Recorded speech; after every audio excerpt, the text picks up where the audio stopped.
You're watching the Action Sports Jacks 24/7 network. Now it's time for the Brent Austen Show. Happy Friday, everybody.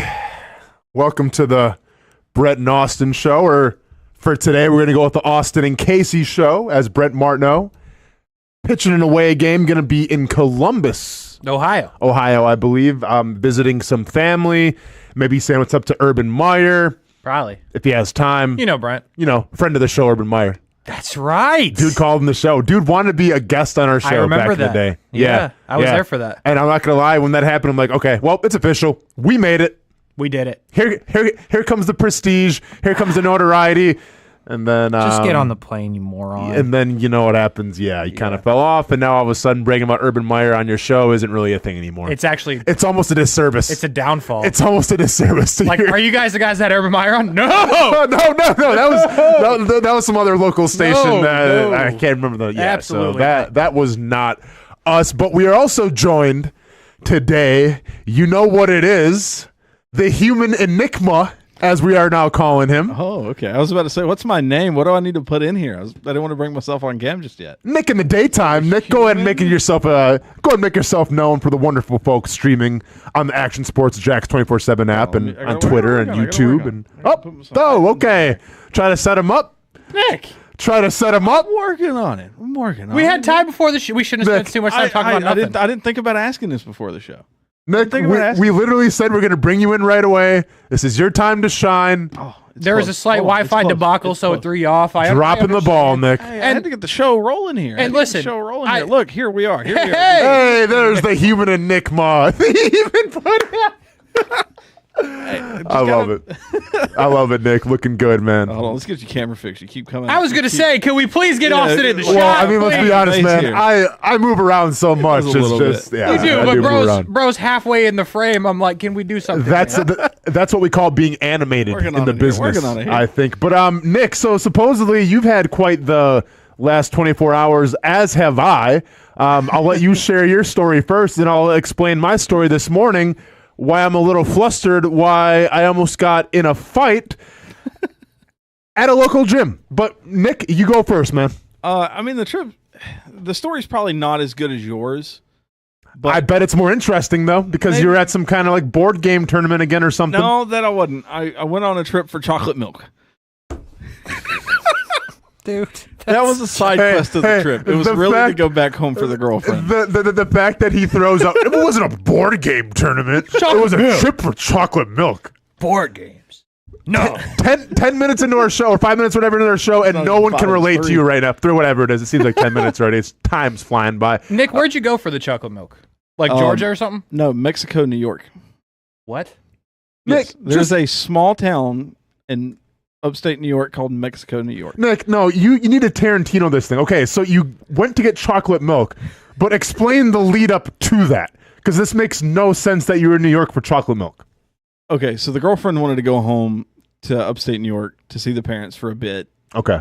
So we got a couple days off. We went up, and she'd raved about this place that has to her, the best chocolate milk in the world. Sure. Hey, sure, fine. Chocolate milk, though, huh? You know what I mean?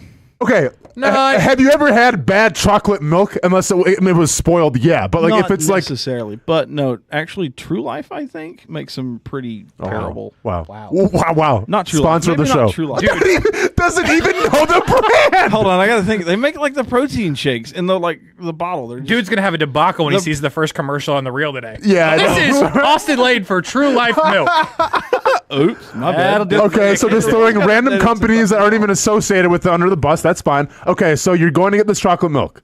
Yeah, it's like a side quest kind of thing. We go day before yesterday. She wanted to go, we went. It's a dairy farm in Mexico, New York. Sure. No, it's a locally Why owned. wouldn't it be? Huh? You know what I mean? They make their own words that I never thought would be uttered in a sentence. A dairy farm in Mexico, New York. But please continue. It's not regular milk either. They do something. It's cream on top, pasteurized milk. To what degree that makes any difference, what does that even mean? I mean, I don't know. Even all milk is pasteurized. All milk is pasteurized. Okay, but Nick, be honest though. I think it's less pasteurized to give it like the cream on the top. somehow or another. So it's not as pasteurized, say, as like a Nesquik or one of the other ones. Okay, so they don't like add a bunch of stuff to it. It's basically just straight from the cow. So basically it's just like sucking from the cow's udders. Plus a step, maybe. Not like 2 or 3 steps, but just a step. Something wrong, Casey? No. Okay. He just can't handle it, man. He just can't handle it. Not at all. Casey, I didn't grow up on farms. Okay, so it was great chocolate milk. Yeah. It was Okay. great. I mean, and the thing is, you walk in, there's a cold case with it, you grab whatever you want, and then you just lay the cash on the counter and you can walk right back out. Now, are we talking glass bottles? No, they're plastic. But you can't Get that out of here. the glass. All that environmental stuff. Well, You know what I'm saying? you know.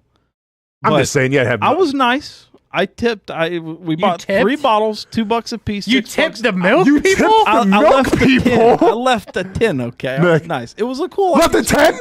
Yeah. How much was this milk? $6. A pop? No, for all 3. 246. Yeah.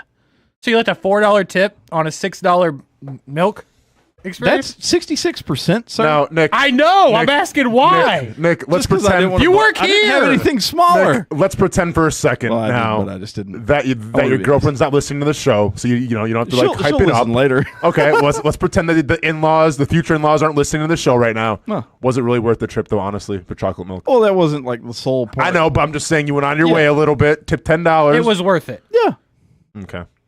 All right. Now, did you bring some back for everybody? No, unfortunately. Well, then if I can find a way to get Comley's chocolate milk down here, I'll do whatever. Yeah, All right. Now they're getting a read. Love to know. All right. Nobody knows of Comley's. It's just Comley's way out chocolate the milk in sticks. Mexico, New York. Certainly not true milk or whatever the heck that was. All right, Nick. So you go for the chocolate milk. Mm-hmm. Did you? What happened when you tried to come home? What do you mean? Oh, when I tried to come This is home? the whole meat of the story, Nick. We're literally setting you up for story time, and I'm you're trying to- dropping That all was the a balls toss. right now, man. It was a toss and it flopped right out of my hands. I can't help it. I'm Oh, sorry. right through his Dude's right through his Nelson legs. Aguilar. Right through his legs. So the flight back from Syracuse to Charlotte was fine, but the one from Charlotte to Jax got delayed. Not only once, not only twice, but 3 times. It got pushed from 12:50 to like 2:20, 2:30. Seems to be the going right now of airlines is a little delay. But also like particularly AM, yeah. Charlotte. Okay. So 2 things: no American, no Charlotte for me ever again. I like that. Okay. But so I've been known to hold a grudge. we're getting like that. we're getting pushback and pushback. So we're still in Syracuse at this point. Like that flight was on time. Mm-hmm. Me and the girlfriend are like, we're just gonna go ahead and book a rental car. So we get to Charlotte, get the rental car. This is at 9:00. I didn't sleep. I drove straight from Charlotte to here. Came into work at 6:00. Dang. 7:00, half of the 8:00 hour. Come and prep, and then came in here and prepped this show. So you haven't slept. You're on like 24 hours. Right? No, My boy I'm hasn't on slept. Dedication. 28.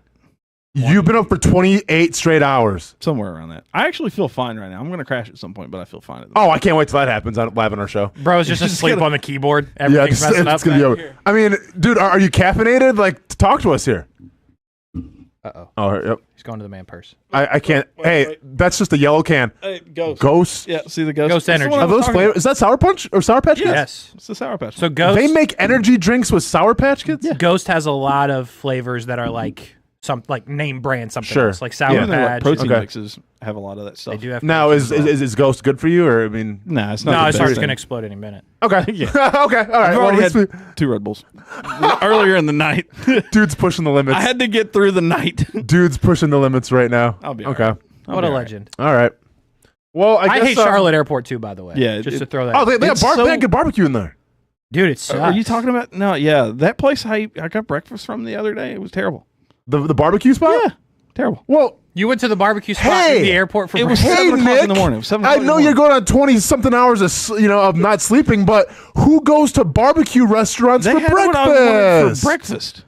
What'd you get? What was it? Home fries, sausage, biscuits. Yeah, but they don't specialize in that. Why didn't you get like a Bojangles or something? Because I didn't know the Bojangles was there till we're going to board the flight and I see it, and then my heart is broken. Because there are none up this way in Jax. You have to go to St. Augustine now for some reason to get Bojangles. There used to be one on Beach. They close it. Yeah, it's been closed. Really? Like a year. Oh. It's tragic. Good to know. Tragic. Maybe don't go to the barbecue restaurants for breakfast. I don't know. Yeah, That's the just- Charlotte Airport though. I've had bad experience there too. I got delayed there. I think it's a weirdly laid out place. It's terrible. All right. Yeah, it makes no sense. I was like sprinting. Welcome to Yeah, the it makes airport sense. roasting show here with Austin and Casey. I mean, I don't mind Charlotte. Charlotte's all right. I've been to a few airports. I've been known to roast. That in Houston. I'm never going back to Houston. Houston's a rough one? I'm holding the grudge for Houston still. They delayed me like 12 hours when I was trying to get to L.A. What do you think about Atlanta? I actually don't mind Atlanta. It's massive. No, it's huge, obviously. You're always running through it seems like, but it's cool. I never had really problems with Atlanta. They have that one, I think it's like B to C, where they have the cool like green lights in the tunnel. Yeah. Detroit was dope. Detroit is super far. I don't know if you've ever been to Detroit. I'm sure you've been to. I've visited Detroit a couple times, Casey. Yes. There's like 100 gates behind, like in the Delta. Dude, it was massive. Detroit's crazy because like for as big as it is, there's not a lot of amenities. I felt like when I was there. It's like you have like 100, like you said, like there's gates. literally gates 1 to 99 in the back, and you might have like a McDonald's in the middle of every now and then, and every single person is in the line. Like 2 McDonald's for like 100 gates. Yes. Yeah. It was foul. Now maybe they changed it, but I remember that. No, I was just there. It's about terrible. Detroit. All right, so real quick, man.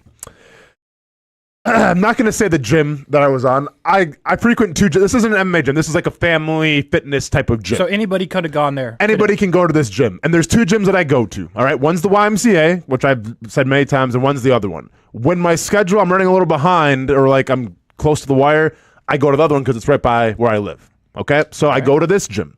Now a little behind because, had to plan the show a little bit, had to do a bunch of things, so went to this other one. Had to get my hour of cardio in. Sure. Okay? Already off to a bad start because I'm stressing and I'm rushing and I forgot my gym shoes. So now I'm going to have to run on the treadmill for 30 minutes, in my socks. And I know someone's probably going to stare at me looking like, what's he doing? So I'm already stressed walking into this gym. Okay? Walk into the gym, same gym I've walked into now probably 100 times. And I noticed the front desk worker who I always see, she's a little bit younger, is running. Like I walk in and she's running to like the office. And like she looks a little flustered. Okay. And I'm like, so there's a situation of brewing. So there's a situation. Like I walk in, situation off the get go. I'm like, oh man, hope. I'm thinking, like, okay, man, hope. Okay. So I'm trying to like find my app on my cell phone to scan it, and now I hear like some arguing. And I look up, and there's 2 guys like arguing. And when I say arguing, it's not like a disagreement, like flexing, arguing. I gave him the ocular pat down, the Austen ocular pat down. One guy I would have put at probably, I clocked him at maybe 40-ish, mid-40s. Okay. And he was the guy that was like egging everything on. Yeah. And he's standing kind of towards the door.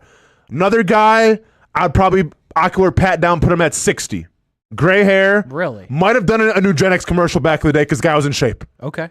Like, might have been with Frank Thomas doing their thing. Really? He's in the spot as well. Okay. Dude was jacked. I like that. And I'm like, I'm trying to scan my thing. My app's not working, and they're just going back and forth. And I'm looking at like the desk workers. There's 5 or 6 of them now because people have been called over. And they're mostly younger people working the desk. Sure. People that I all know I've said hi to a million times. And they look uncomfortable. And I'm like, okay. Do I just walk in and just let it transpire how it transpires? Yes. Or do I help out people who seem to be uncomfortable and the situation's escalating? And do I just kind of interject myself and say, okay, let's just break this up, guys? Yeah, maybe. I went with the latter. Okay. So I interject. I get to the gate. I walk to the other side and I go, just to the guy that was yelling, I go, dude, chill out. Just, that's all it was. Nothing loud. I go, dude, just relax, chill out. He notices me. And now he starts going at me. Sure. And he goes, bleep you. You know the bleep's going on. And all I say, now this is... Which is true. Well, you know how you play stuff back in your mind where you wish it would have went a different way? Yeah. This is one of those moments. Because he starts saying this to me, raising his voice. And he goes, this has nothing to do with you. And I go, the bleep it doesn't. This has something to do with me because now you're in my space. Oh, good. Like a liberal arts kid trying to like protest a stupid like, oh, they took our paintbrushes away. You're in our space. Not what I wanted to say. Not how it should have came out. But I'm like, dude, you're in my space. You're in our space. And then I said, people come here to work out. They don't come to listen to you yell at everyone, right? So I said, be a man. Take it outside. Take him outside with you and handle it like men. Sure. And then he didn't like that. And now, shocker. And now the Nugenix guy behind me isn't saying anything. Like he's just kind of letting me. Nugenix is like, I'm going to get out of this. Nugenix is like, yeah, you're all good. Okay, so I'm now with this one dude. By the way, wearing a SpongeBob SquarePants meme T-shirt where he's lifting weights on the bench. I'm kind of rooting for this guy now. Okay, so once I saw that, I'm like, oh, not worried about you. Okay. Don't try to talk smack to me rocking a SpongeBob SquarePants T-shirt. That may be fair. So, So we start going back and forth a little bit, and eventually I just keep on saying, like, dude, just go outside. Like, no one's trying to hear you in here. But at this point, because I'm raising my voice, everyone in the gym's not looking at us. Oh, I'm sure. We probably have 40 to 50 people stopped what they're doing. Rowers stopped rowing. You're also sprinters like 6'9", stopped sprinting. though, huh? And I kind of forget this sometimes, Casey, honestly. You know? You're also like a person of somewhat interest. Yeah, no, well, whatever. There, if anyone knows what you look like, it's like that. There's no. Yeah, is I that know. Austin Lane? Yeah, no, I know. That's I don't. Austin Lane. I don't stick. I remember like when I used to think about the Chris Brzezinski. Like no one knew who Chris Brzezinski was from Wyoming. You know, 5th, 6th round safety. It's like nobody knew. Right. But yeah, I guess I kind of stand out a little bit. Yeah. So anyway, so me and this guy we kind of just going back and forth. I just keep saying like, dude, just take it outside. Take it outside. Like, be a man. And then he goes, "What do you know about being a man?" Oh shoot. Oh shoot. And I go, well, I know I'm not wearing a SpongeBob SquarePants shirt right now. And hey, that was, and now people are on my side. Okay. And now people are like, okay, Austin came to play. He's turning the crowd. Hey, that was a Luka and one right there. There it is. That was a Luka and one. This guy can't say anything to me now, and he knows it. Mm-hmm. He knows it, right? Because I gave him the Luka and one. He did. So when you get a Luka and one, what do you do? Well, you got to bow up a little more and act a little tougher Intentional foul or something. and raise your voice a little more. Well, needless to say, I just kept kind of getting closer and closer to the point now where I'm like, okay, if this dude's going to swing. Yeah, what are you doing? Well, I'm shooting a double. I'm shooting a blast double takedown and not obviously throwing a punch. Right. But I'm de-escalating the situation. So, out of curiosity, you obviously can't hit anybody, but you can take people down. Well, yeah, it's like, I'm not going to like hurt him. I mean, there's still self-defense, Casey. But yeah, I'm not going to punch him. If he punches, you can't do anything. You just got to stand there and get hit in the face. So no, if he punches me and it's self-defense, then I have the right to protect myself. But I can't. But it's all up to the judge. But I can't escalate a situation, punch somebody, and then they can sue me because it's assault with a deadly weapon. So I mean, trust me, I know all that's going into it. Yeah. Like I'm not going to throw a punch. Right. But I know that if I take him down, I got to make sure like if I take him down, his head's not going to like hit a counter or like hit like something. So I'm like, okay, so the plan is don't get any closer to him. If he comes at me, there's enough space between me and like everybody else where I'll take him down, it'll be fine. Well, it doesn't escalate to that point. I just keep raising my voice, and then he eventually walks outside. Heck yeah. You did it. Just getting started though. Oh, he didn't do it. Well, no, I did it. So he walked outside, you know, and that was great. So now Austin turned around. Dude, you would have thought, and I forgot the movie where Tom Hanks lands the plane. Sully. You would have thought I was Sully, because now I'm at the rowing machine, like just trying to. I have to do an hour of cardio. Okay, right. Heart rate's got to be under 150. We're doing aerobic cardio today. I had 3 older women come up to me and just be like, I just had to say, I watched what happened, and thank you so much. Thank you for keeping us safe. I'm like, all right. You know, and once again, I'm rowing, so it's not like I can just take my hands off I have to like stop rowing to like, you know, I can't just ghost row. Sure. You know what I'm saying? Like, you need both hands. So that happened, and I'm like, okay. So 15 minutes on the rower, I'm all done. Now we're going to the bike. On the bike, a member from the fitness team comes up to me, and they go, hey, just to let you know that we told everybody that, you know, just to let you be, like, this wasn't your fault. We're not going to do anything with your membership. I go, not do anything with my members? What are you talking about? Huh? And they're like, yeah, we always see you come in here. You always keep to yourself. You're always respectful. So just to let you know, nothing's going to happen. I'm like, nothing's good. Yeah. If anything, hey, upgrade me to the steam room. Upgrade me to like the red light therapy. Upgrade me to like the free massage. I saved this whole place. That's what I'm saying. I'm Sully. I didn't do anything. I'm Sully. So then the lady's like, okay, yeah, we're all good. Okay, cool. Then I'm on the treadmill now. In your socks. In my socks. Yeah. Already kind of ticked off about that. Right. Is what it is. Oh, and by the way, at this point, too, my headphones aren't working. And by the way, the headphone case is in my car to kind of return them back on. Not going to go to my car because don't want to go past the people who now seem to be afraid of me. Everyone's kind of like looking and staring at me and talking, whispering. And I'm just like, I'm just going to stay in my treadmill. This is my safe space right now. Don't want to go out and talk to people who seem to be a little afraid of me. Right. Okay? So headphones are jacked. Can't go to my car. Jeff Bezos do better. You know, got them from Amazon, $20. You get what you pay for. Headphones not working. Sure. Mr. Eugenics comes up to me and goes, hey, man, I just want to let you know, thanks for having my back. And I just tell him, listen, I didn't have anybody's back. Like, you guys were arguing That guy was escalating it. People were staring. People felt uncomfortable. I just tried to squash the whole thing so people can just go about their day. Sure. And just have some kind of peace. That's all I said. He's like, well, you don't really know what happened. I'm like, dude, I'm like, let me stop right there. I don't care what happened. I don't need to hear the recap of the story. All I know is when I came in, what I saw, he was raising his voice. People felt uncomfortable. Enough said. Mm-hmm. He goes, okay, well, I appreciate it. I'm like, no problem, man, no problem. And then he goes, well, just to let you know, like that guy used to come in here all the time and supposedly like, he's on drugs and everything. And, like, just to let you know, I wasn't in the wrong. I'm like, I figured you weren't in the wrong. You were calm, collected. He was kind of wild. It is what it is. Now I'm thinking, okay, well, if the guy's on drugs. Oh, shit. And I go out to the parking lot and if he's waiting for me, what happens if he has a gun or something? Not necessarily the point where I'm afraid of defending myself from getting shot. Like, if I get shot, I get shot. Like, yeah, that would be a bummer. Like, no one wants to get shot. But here's what I'm thinking, Casey. This is where my mind goes. I'm thinking, like, if I get shot and killed by this guy in the SpongeBob SquarePants tank top, what are my friends going to say at the funeral? Because here's what's going to happen. And this is what I'm doing on the treadmill thinking about this. We didn't have any music to listen to. You might no music to listen to, so I'm just in my thoughts right now, man. And I'm just like, man, they're going to be at my casket. It'll be like people I went to high school with. And my best friend AP is going to turn to like someone I went to high school with who I haven't talked to in 10 years. And they're going to go, well, what happened to Austin? And AP's going to go, yeah, he was gunned down in a parking lot. He was Sully. He tried to help people out in the gym. And unfortunately, the guy felt a certain type of way about it and ended up shooting him in the parking lot. And then that person from high school is going to be, oh, that's horrible. And AP is going to go, yeah. Well, the guy that shot him was wearing a SpongeBob SquarePants tank top. And then I'm going to have giggles and I'm going to have laughs at my wake.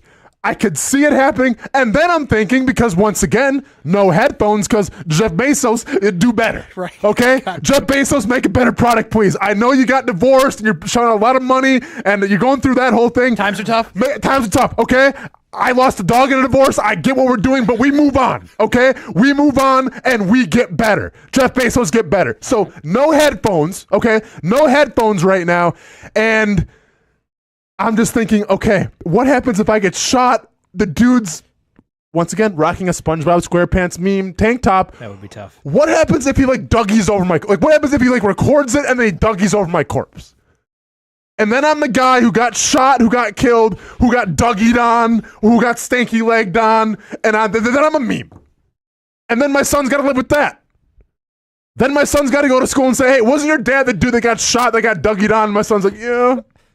All because he tried to sully somebody at the fitness center. Needless to say, dude wasn't in the parking lot. Was not. We're all good. I mean, I'd be going back to the gym because believe me when I say, like, and this is the major problem, Casey. And you know me, like you have a pretty idea of me. Like, I don't like attention. Like, yeah, I understand I have jobs that puts a lot of spotlight on me. Right. I'm not naive to that fact, but like, I don't go out craving for attention. Right. I'm not on Instagram or Twitter. Hey, everybody, check out this, this punching bag workout. Like, I don't care. Like, I do it because I love it. I don't do it for fame or notoriety or glory, even. Okay. I just don't. It's not me. So like, when I'm walking out, like everyone was just like looking at me. Like he's a hero. Well, not really. He just like, I think some people thought like, okay, that was cool. We're scared of him. And some people thought like, yeah, we're scared of him. Because like I've always been super pleasant, honestly, saying hi, how's it going? And then they kind of saw the other, like the UFC version of Austin. The hero we needed, not the hero we wanted. I don't know, man. We needed him, but now we're kind of glad he's leaving. Yeah, exactly. So, yeah, man, I'm really nervous about going back in there again. You can't. Yeah, because like it doesn't matter, Nick. Nick in the daytime, dude, you can relate to this too, Casey. Like anytime if you get in a fight with your boys, right? Like even like the homies you get in a fight with, there's like that 20-minute period after where it's a little awkward for everybody. Yeah. Right. Like if you get in a fight in a car or something, there's like that awkward silence. Sure. That was lingering with me as I was walking out the gym. Yeah. And I don't like it. I don't really know what to do now. Yeah. Yeah. But that was my story. Huh. That's wild. That's way better than Nick driving from Charlotte. For some chocolate milk? That part is kind of. I didn't drive to upstate. That's fine. Mexico, New York. All good. That's a wild thing. Yeah, man. I can't tell you how hard I just would have walked past. Just to be real with you, like they would I'd be like, "Damn, that's tough." Click. Here we go. No. But I wouldn't have been at the gym. I mean, there's no. Yeah, scenario. but see, like what did it for me, though, and I agree, like, that was like my first day in the gym, I would have walked past. But like I've said hi to these people a million times that work there, and they're really cool. You know, like they've always been super respectful to me, and I'm not saying like they've done anything for me. Sure. You know, but like they've always been really nice. And like I said, there are definitely younger kids working there. And I get like, you know, younger generations in that situation maybe don't know how to handle it. Sure. Right? So like I don't know. I always get a weird feeling people aren't comfortable. Yeah, I hear you. So like that's where I was going. So I thought I was trying to do something better. You know, like try to help them out. You're trying to help. Did I escalate it a little bit more? Yeah. Did a lot of people come? Did a lot of people come and see like what the hell was going on? Absolutely. But it is what it is. You got to do. I stand by it. Like it is what it is. I'm glad nothing serious happened of it. Sure. But now, obviously, I think people kind of feel a certain type of way. Do you have any idea who you were? Well, he kept looking at me like maybe he did, but I have no idea. Once again, I think he was on something, Casey. So I think, you know, recognizing people was the last thing on this dude's mind. How wild is it going to be when dude like goes home and starts like putting the pieces together? And then find some of those highlights from some of those fights. He's like, oh! Well, dude, I forgot that could have been me! This is another part, too. So I always start, so it's an hour cardio. So it's 15-minute increments. The first 15-minute increments, I do just shadow boxing. Well, to hell if I'm going to going from that to everyone staring at me to shadow boxing. True. Had to forego the shadow boxing, got a little extra rowing in. You can never go back. I don't think so. You right? can't shadow box in there ever. No. People are going to be like, he's thinking about the guy with the SpongeBob. Yeah, because like, oh man, I don't know. And like, you know, like the whole gym bro culture, like it just should be a place where you can go, feel good about yourself. Doesn't matter how much weight you're lifting. Doesn't matter what you look like. If you're in there, you're trying to improve yourself. Good for you. All I care about. Don't care about those gym bros benching, yelling, squatting 500 pounds. Like, more power to you. I want everyone to be comfortable in there and just improve their fitness however they feel fit. I don't need to be shadow boxing then after like threatening to take somebody outside and like, you know, like, yeah, you can't do it. It's sketch. It's definitely so sketch. It's sketch and it's cringe. Yeah. Yeah. Huh. So there we go. What a morning from you guys. Quite the morning. Casey, anything you want to share? Morning was good. I woke up. I went to Dunkin'. Got some Dunkin'. There's a little bit of a line. Yeah. Then I drove here. Right on, man. No fighting, no beef, no not sleeping all night. Although I only got like 6 hours, so I am a little tired. But that's a Luca and 1 towards Nick. Only got 6 hours? Only 6. I'm a little tired. Yeah, man. I think I got like 7.5, almost 8 last night. Nick, sorry about that. I average like 4 if I'm lucky. On regular days? Yeah. Go sleep more. Sleep's important, right, Austin? You're a big sleep guy. You got to get your circadian rhythms right, Nick. You got to get at least 7 hours, preferably 8 hours. I've been doing just fine. Quick going to the comments before we have to go to break here for the first one. It's amazing that Austin thinks getting shot is just a bummer. How tough is this guy? That is true. That is what you said. Well, yeah. The whole thing was, wouldn't that be a bummer if I got shot and killed by a guy? I was like, yeah, dude, it'd be kind of a bummer. Yeah, as it turns out, your Sully moment would go kind of left. No, for sure. Listen, man, I don't think about, you know, the depth and death and everything. It's just when it's your time, it's your time. I just hope my time is not something cooler. It's something cooler than a SpongeBob guy, you know, doing the gritty over my corpse. Hopefully it's, you know, 80 years from now, that'd be great. Or it's, you know, doing something that I love, whether it's, you know, fighting or snowboarding, things like that. Duval TV, Dunkin' Donuts coffee is way too sweet for me. And then YB400, being a Scorpio, I have a habit to help out, but me helping tends to put me in trouble, so I'd be skeptical. Dude, I'm a Scorpio as well. I don't know if that's got something to do. Like, I don't like buy too much on the stars and everything, but yeah, I'm a Scorpio as well, and like I'm the first person, and I think this is more just like my mom raised me, where if you see someone that needs help, if you see someone that's in trouble, or see someone that, you know, you can sense is uneasy, go help them. Sure, it's just the way I was always raised, and that'll be the way I am till the day I die, even if I do get shot by a dude in a SpongeBob SquarePants tank top. But let's go ahead and go to break. Nick in the daytime. By the way, this is a sports show, yeah? That's what they say. All right, cool. So we got a lot of sports to talk about. We got some Jaguars updates. We got some injury updates. Panic button time? Nah. Might be on a couple people. Nah, no panic. Well, a couple people. As a whole, no. No, not as a whole, but on a couple people. Maybe a little panic button. We'll break that down next. Doug Peterson speaks to the media. Oh, and by the way, we had football last night as well. Did you all watch it? And what did you think? My bad. Did you all watch it? And what did you all think of it? We'll talk about that next here on the Brent and Austen Show.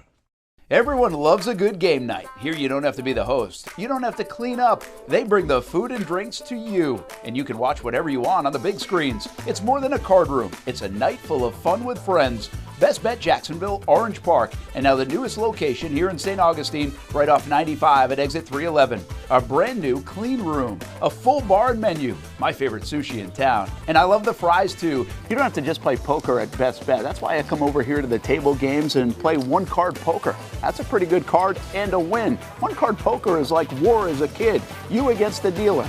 And this isn't the only fun table game to play.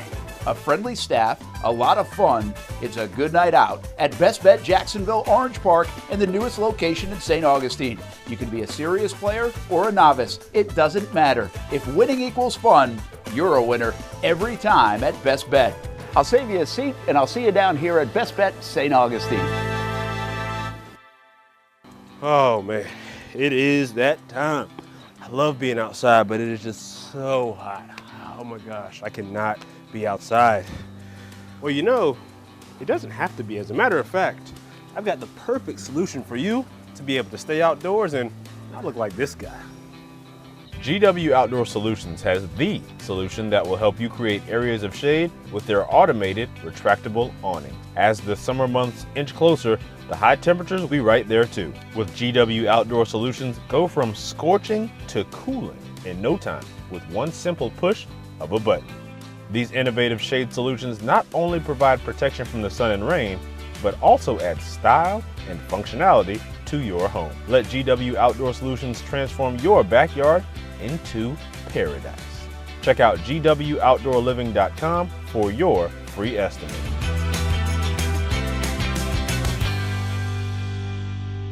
Summertime means sizzling sales at Nimnick Buick GMC. The #1 Buick GMC dealer in Jacksonville has lots of inventory to choose from with their best price guarantee. Nimnick never charges above MSRP. You can save up to $10,000 off select new GMC Sierras or get rates as low as 1.9%. You know, I'm a truck guy. GMC Sierra, my trim level is an SLT. This one's an Elevation. Pretty good looking color as well. So here at Nimnick Buick GMC, you have a lot to pick from.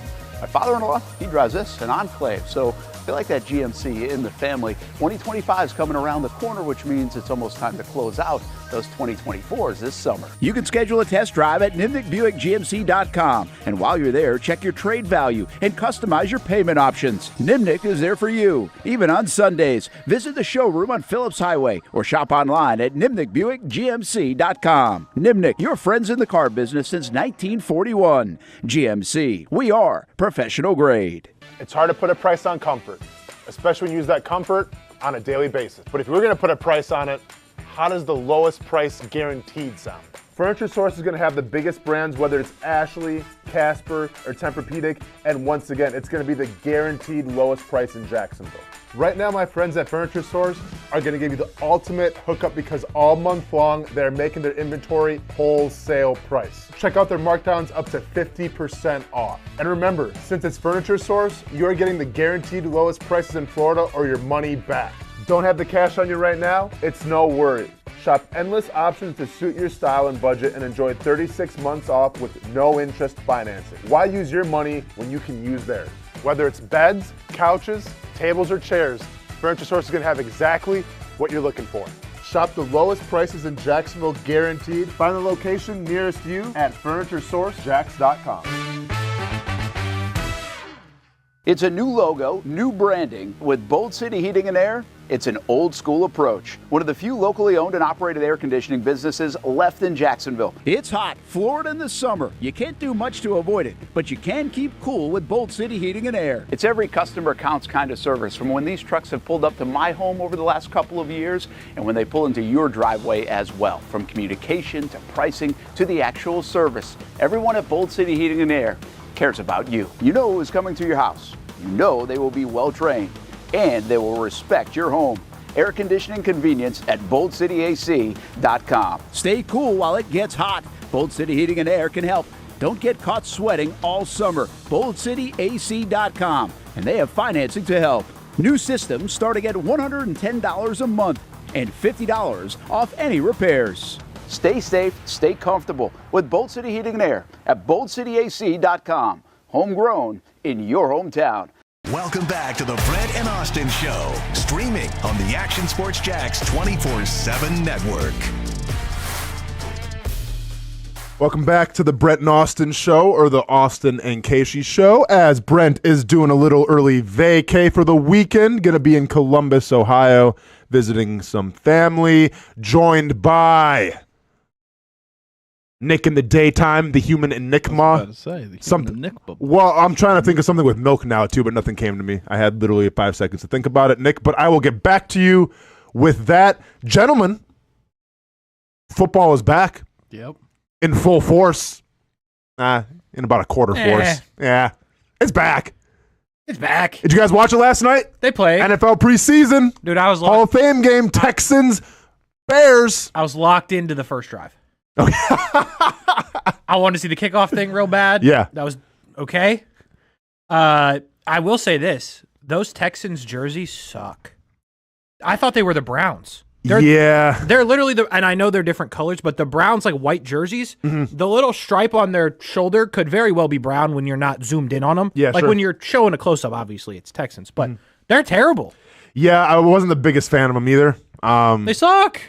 Yeah, I thought it was gross. So that was my biggest takeaway. Well, let's go back to the kickoff. And Nick, in the daytime, did you watch? Oh, you're driving. Never mind. Sorry, man. Forgot that you've been up for ever. Bro was doing it. Last night. I'm sure, Nick, you've seen the videos, the new kickoff. How are we feeling about it? Have not. Because I have an opinion about it, but I'll let you go first, Casey. It feels like... By the way, the squib may not work. No, the squib's never going to work. Yeah, that's a good point. I never even thought about that. Because I've been the biggest proponent. Like, I've been pushing, make squibbing great again, all that.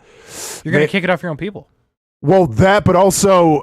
It doesn't matter because the player has to have the ball in his hand before you can actually take off. Right. So unless he bobbles it, which could be a possibility, that player could take as much time as he wants. True. So yeah. I feel like the script may not be working. So I think I actually think there will be more, which is what they want, more excitement. I think there will be more kick returns because of it. Yeah. I think that's the goal.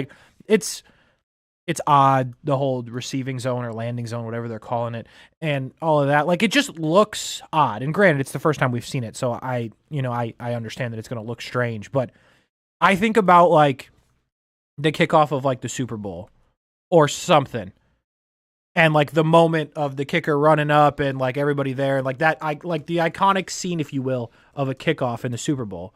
And I'm like, well, damn, now everyone's just going to stand next to each other. Yeah. And we're going to kick it off. Yep. And I think this was my biggest complaint. And with all due respect to the XFL or USFL, whoever did this rule first, didn't really watch a lot of that. Right. So, yeah, I tuned in to watch, what is this going to look like? What's it going to be? And granted, it may look differently in the regular season than it does in preseason. I didn't like it. I didn't like it because when I think of the game of football, you think of obviously the hard hits, you think of the intensity, the physicality, the masculinity, whatever you want to call it. But it's pounding beers with your boys, taking your shirt off, twirling around it's all that. To start the game, it's kind of foul. With essentially just everyone's at a standstill, and then you blow the whistle and they go or whatever. When the guy catches it, you go. Sucks. Aesthetically, I did not like it. No, it's terrible. It looks terrible. There's something to be said for everyone, everyone on kickoff teams. Because, listen, I was a wedge buster my rookie year, my rookie and second year. I started, but also put me on kickoff for whatever reason. Hey. But yeah, I loved, hyping up the crowd and getting with your teammates and everything and getting ready. That sets the tempo, I feel for a game. Mm-hmm. Not stagnantly waiting for the guy to catch the ball and it's okay, now we can go. Yeah, I agree. Didn't like it. No. Not a fan. But I do think you will get more kick returns for touchdowns. Because I think there's a lot more strategy. Well, that's all they want. Yeah, I know. Yeah. But, I think it's the only part of it that's cool is, you can scheme it like a play. You know what's going to happen. You could scheme a kickoff before, I get it, but they got to kick it where you want them to kick it, basically. Yeah. Now it's all right, we know what we're doing. We can do this and this. So it'll be interesting to see what teams do as you go farther into the season.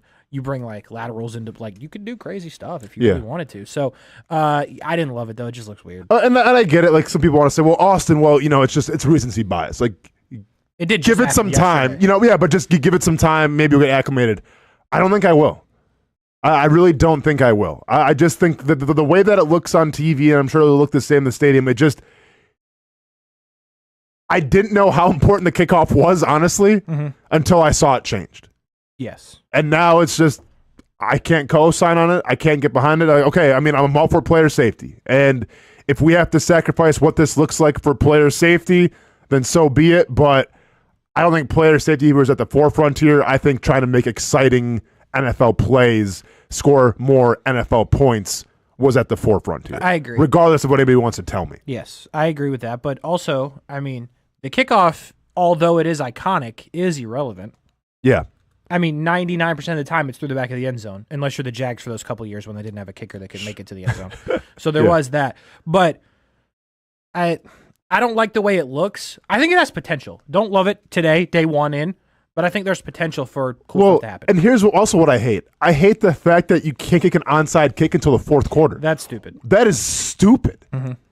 Because, one of the cool things about football is that surprise onside. It's literally changing the momentum of a game like that. And now we can't have that anymore? Yeah, it's terrible. Like, that makes zero sense to me.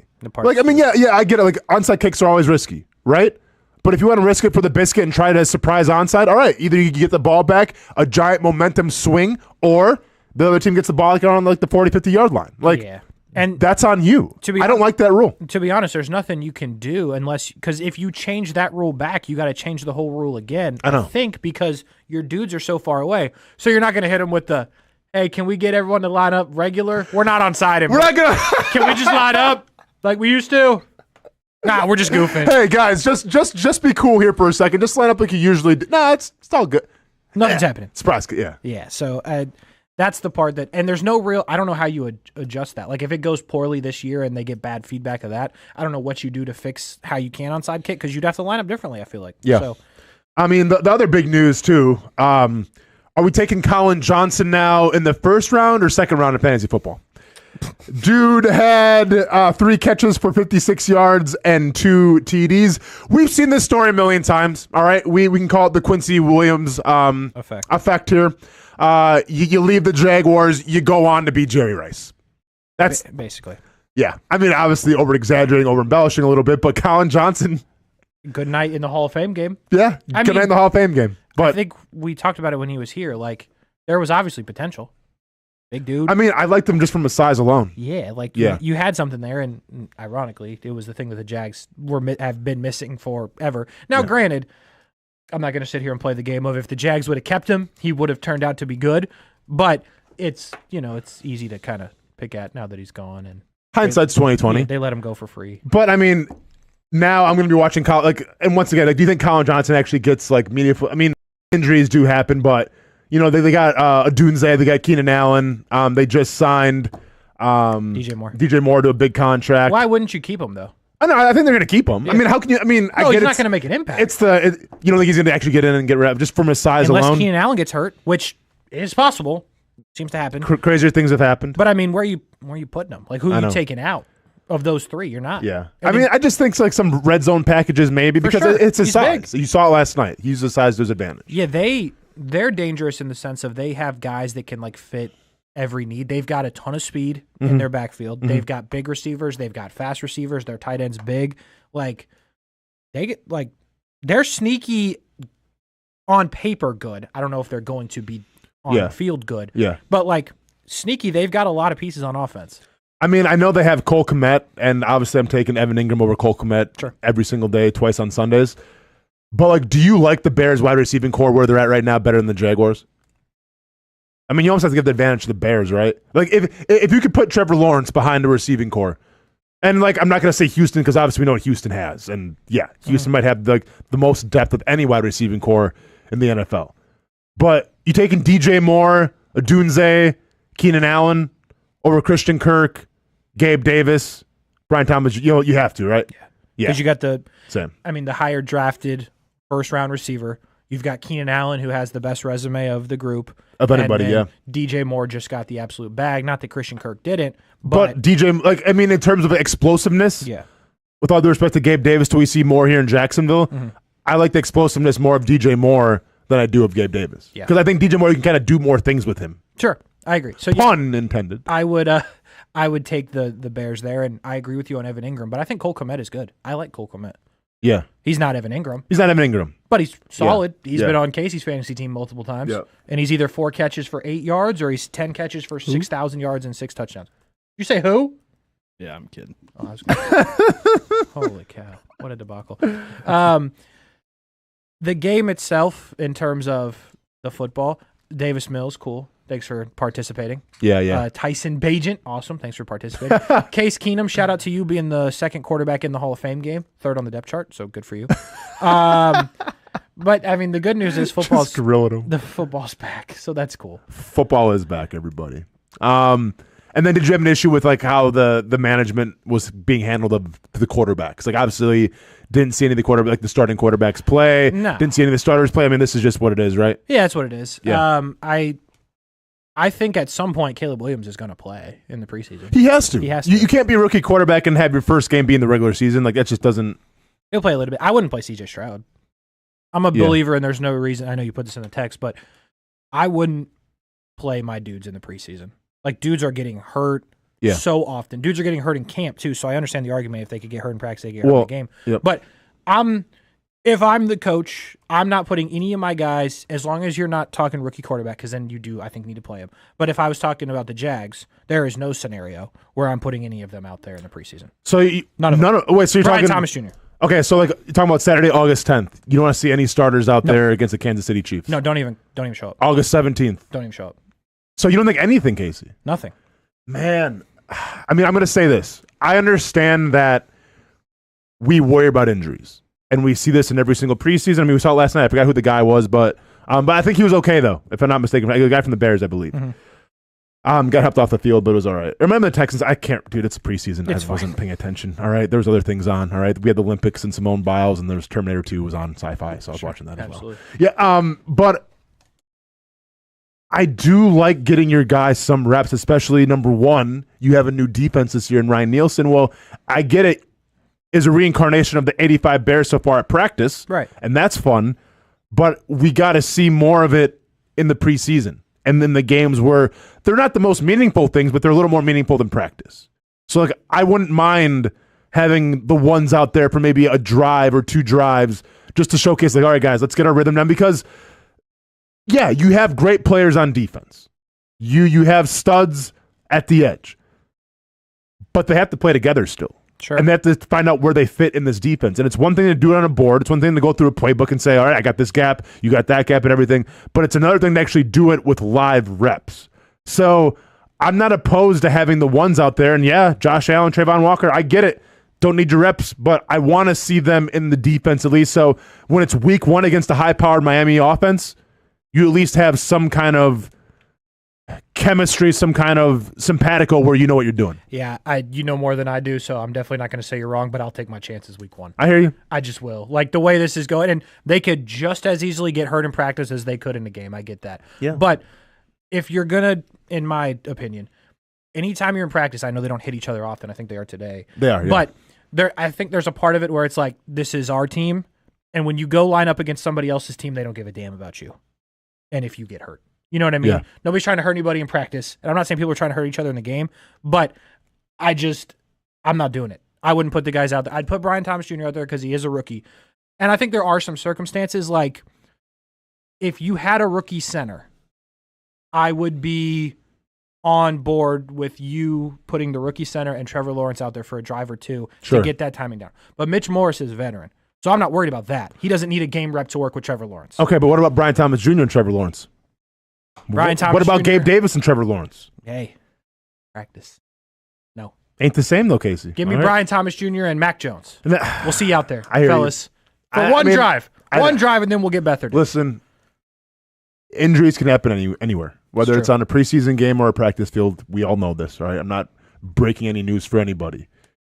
But when you have the mindset of, well, this guy can get hurt, this guy get hurt, and I get it. This is definitely, I think I'm in the minority here. I think it's an old school way of thinking, but you can't think of the worst case scenario. Like you can't, in my opinion, you can't lead a football team that way. You just can't, because then it's like you're almost like expecting it to happen. Sure. I don't want to expect anything to happen. I want to think like, hey, if I have 2 wide receivers go down, yeah, it's gonna suck. I might be screwed. As a team. But that's any team. If my starting quarterback goes down, that's Wood being knocked on everybody. If that happens, yeah, okay, Mac, CJ, I'm not confident. I mean, probably a little more Mac, but I'm not confident. You're probably not going to the Super Bowl. Mm-hmm. Okay? So I hate when we have the rhetoric of, oh, well, we don't want him to get hurt. Yeah, I know. We don't want him to get hurt. I understand that, but this is football, okay? And if you keep thinking like that, I think worse things can happen. So I'm under the philosophy of, get a couple reps in. I'm not saying every single game, but if it's talking about, the third preseason game, because the second one you get it most in practice, right? Mm-hmm. And that's the cool thing about the inner squad scrimmage / practice with the Buccaneers. You get to get kind of those game reps with the ones at practice. So I'm not opposed to that. So Saturday, August 17th, when Tampa Bay comes to town, if I don't see starters, I'm all good with it. But if we're talking August 23rd in Atlanta, on the turf? Absolutely not. Showcase that speed. Absolutely not. Showcase that speed a little bit. Don't even make the trip. Don't even walk on the turf. Showcase that speed a little bit, then by all means, go do it. Nah. Go score a touchdown, do a dirty bird, and we'll see you week 1 against Miami. Hard pass. We will not see you. We'll see you week 1 against Miami. We will not see you in the We'll see you. Casey's we'll see you in the MRI tubes. Dude, I'll be terrified at any point in time if they starters play. I get it. You can't live in fear. Yeah. That's your motto? That's a motto. I'm a little scared. And I'm going to live in fear. So that's what I'm going to do. Right. I just wouldn't risk it. And I understand the philosophy. I understand why they could get hurt at any point in time. But you know what? Don't bring it upon yourself when you don't have to. Well, we have some audio from Doug Peterson here. Speaking of that football game from last night, Nick, do we got some audio of Doug Peterson talking about the kickoff? We do. Let's go ahead and air that for the folks at home, please. One moment. Get it ready. You tossed it a little fast there. That was a quick toss. I know. That was my bad, man. Here's the thing. It wasn't a segue at all, was there? Here's the thing. Let's go to it. It's Friday. Oh, let's go. Look at this dude. Okay. This dude's ready. Didn't see a lot. I thought it was interesting. Just, they worked the punter, the 12th guy, a couple times there.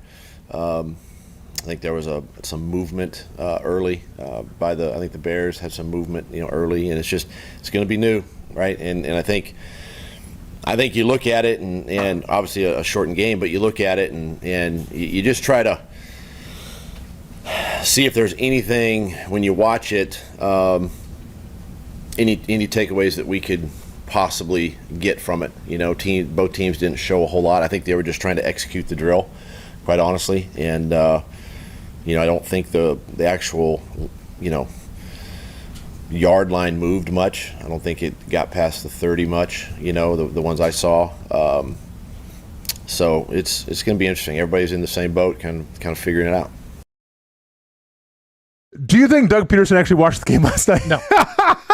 I do not. And I don't blame him. I do not blame him one bit. Doug Peterson was watching Terminator 2 with me last night. Bro said, is this Terminator 2? Yeah. Yeah. Yeah, we're good. Dude sounded like me when I was doing a book report that I didn't read in high school. Basically. Where it's just they were doing it, though. It was a good book. The endings, I don't want to spoil the ending, but the ending you're going to like a lot. You're going to like what you see. Give me my A. Yeah, I don't think Doug Peterson watched anything. Doug said they were out there. They played. Mm-hmm. Saw some white jerseys. I thought it was the Browns is basically what he said. Executed the drill. And we didn't learn anything. Okay. Yeah, we didn't learn much, did we? I mean, and once again, do you think teams are actually going to...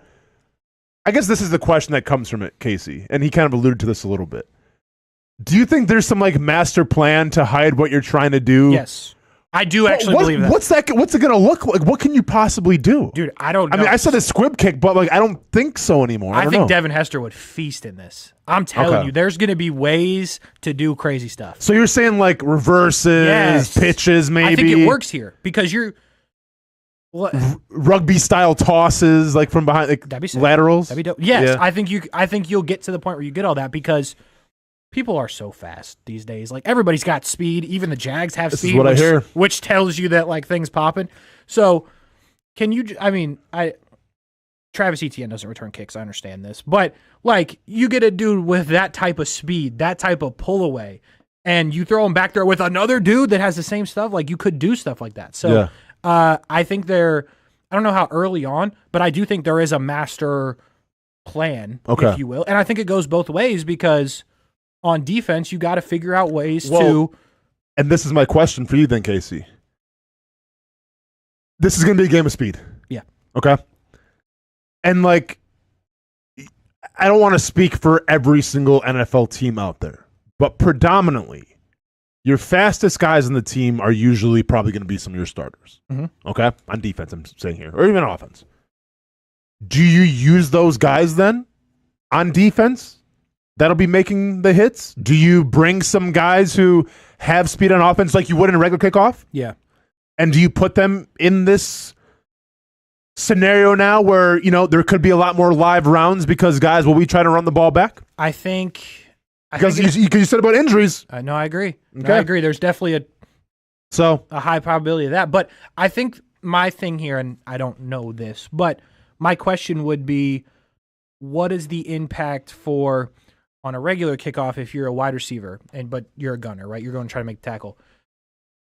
The built-up speed that you have because you have the head start, does it make it easier to get off a block than 5 feet away? Because my concern would be here is if you've got their guys that are going to turn around and make the block instantly, is your wide receiver who may be fast but may also be, 5'10", and not very, is he getting off that block? Because that's, I think, where disaster strikes. Because if you don't have guys that can get off the block that quick, then your kick return is passed.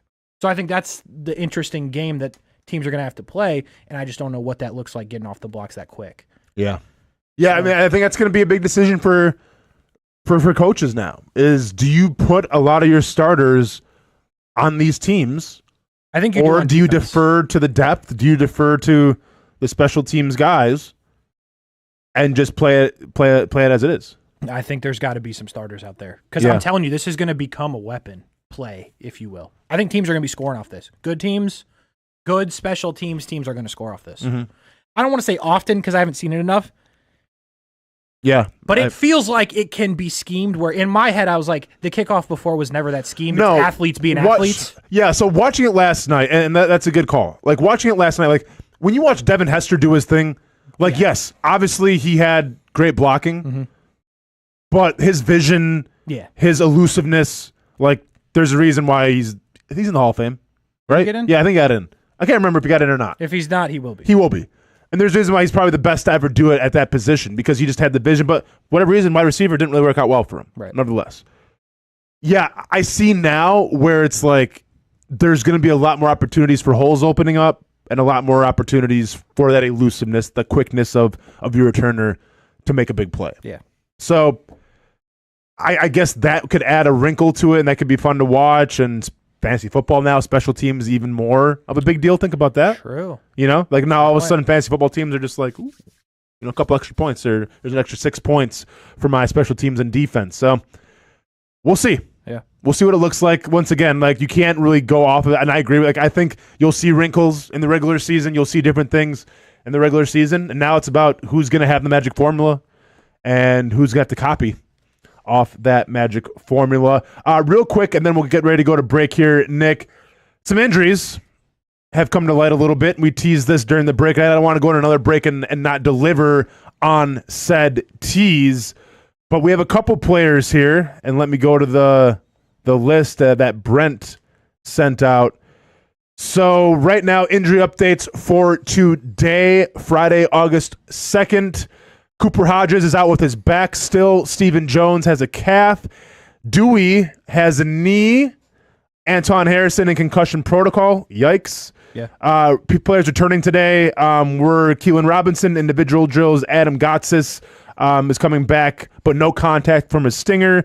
And Jordan Jefferson, ankle, was able to go through individual drills.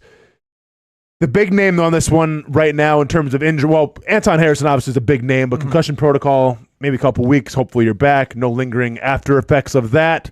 But Andrew Wingard is suspected to miss some time. Yeah, it sounds like potentially not ready for the start of the season, the regular season. And this is from Brent, by the way. Brent texted us this morning. So, I mean, don't get me wrong. Dewey's done a lot of good stuff for them on special teams and whatnot. But you definitely want him, and I don't want this to sound kind of cruel, but it could be worse, in my opinion. Yeah, it could be worse. You want to have him, but it could be worse. So, yes, obviously. Like, he's not going to be a starter. If Dewey's your starter on defense, yeah, you could have you could feel some type of way about that. I agree. It's also not lost on me in terms of how big he has been, though, to this team and to the city. I mean, it was always the Jaguars was from him. And that's what I worry about more than anything, Casey. And once again, saying that he may not be ready for the start of the season, I mean, I don't think it's been diagnosed yet. They haven't told us what it is. Obviously, I don't think it's an ACL then, because if it was an ACL, done. You're out for the year. Call it. You're on IR. Yep. We'll see you next year. So it's not that, which is a good sign. But I do wonder, though, do you miss something just in terms of like that locker room? I don't want to say leadership. The energy. They're perfect. The leadership. The energy. Because I think of like when I was in Kansas City, there was a fullback by the name of Anthony Sherman. Oh, yeah. You remember Anthony? You actually recognize that name? I do, actually. A guy who could be a trivia question, and that's about it. Like I say Anthony Sherman, I guarantee people listening, 99% of them are like, who is that? I'm sure. It wasn't Bro highly rated in Madden? Maybe. At a fullback. He was an ultimate team, like really good. Thank you. Really good card. That's where I know him. Okay. It was like him, Juszczyk, and there was like another fullback at that point in time. There was the GOAT. I guess Anthony Sherman is that guy at fullback. But, okay, so maybe he caught 1-2 passes a year, obviously blocking a lot. Dude was good. For the backfield. Yeah, he's a great blocker, great leader. But, like, he was the energy. Like, he was the guy that you gravitated towards. Like, he was the guy that would lead breakdowns and so much more, to the point where this was back in Miami when Kansas City was at the Super Bowl and we're covering it, and we're there for media night, and they brought, because they knew it was like Anthony Sherman's last run at the Super Bowl. They like all the players hoisted him on their shoulders and like carried him out for like the media thing, because like they cared that much about him. Right. A guy that, well, you don't see a lot of plays from, a guy that you don't really see in the game too much, but a guy that meant a lot to that team. And I get the same vibe with Dewey, where, yeah, we don't need you to be the starting safety. We don't need you to go out there and make all the plays, even though you made 2 interceptions against Trevor Lawrence in training camp so far. So that's nice. But for him. But you do bring a lot to the table in terms of your enthusiasm, in terms of how you carry yourself, and in terms of what it means to be a Jaguar.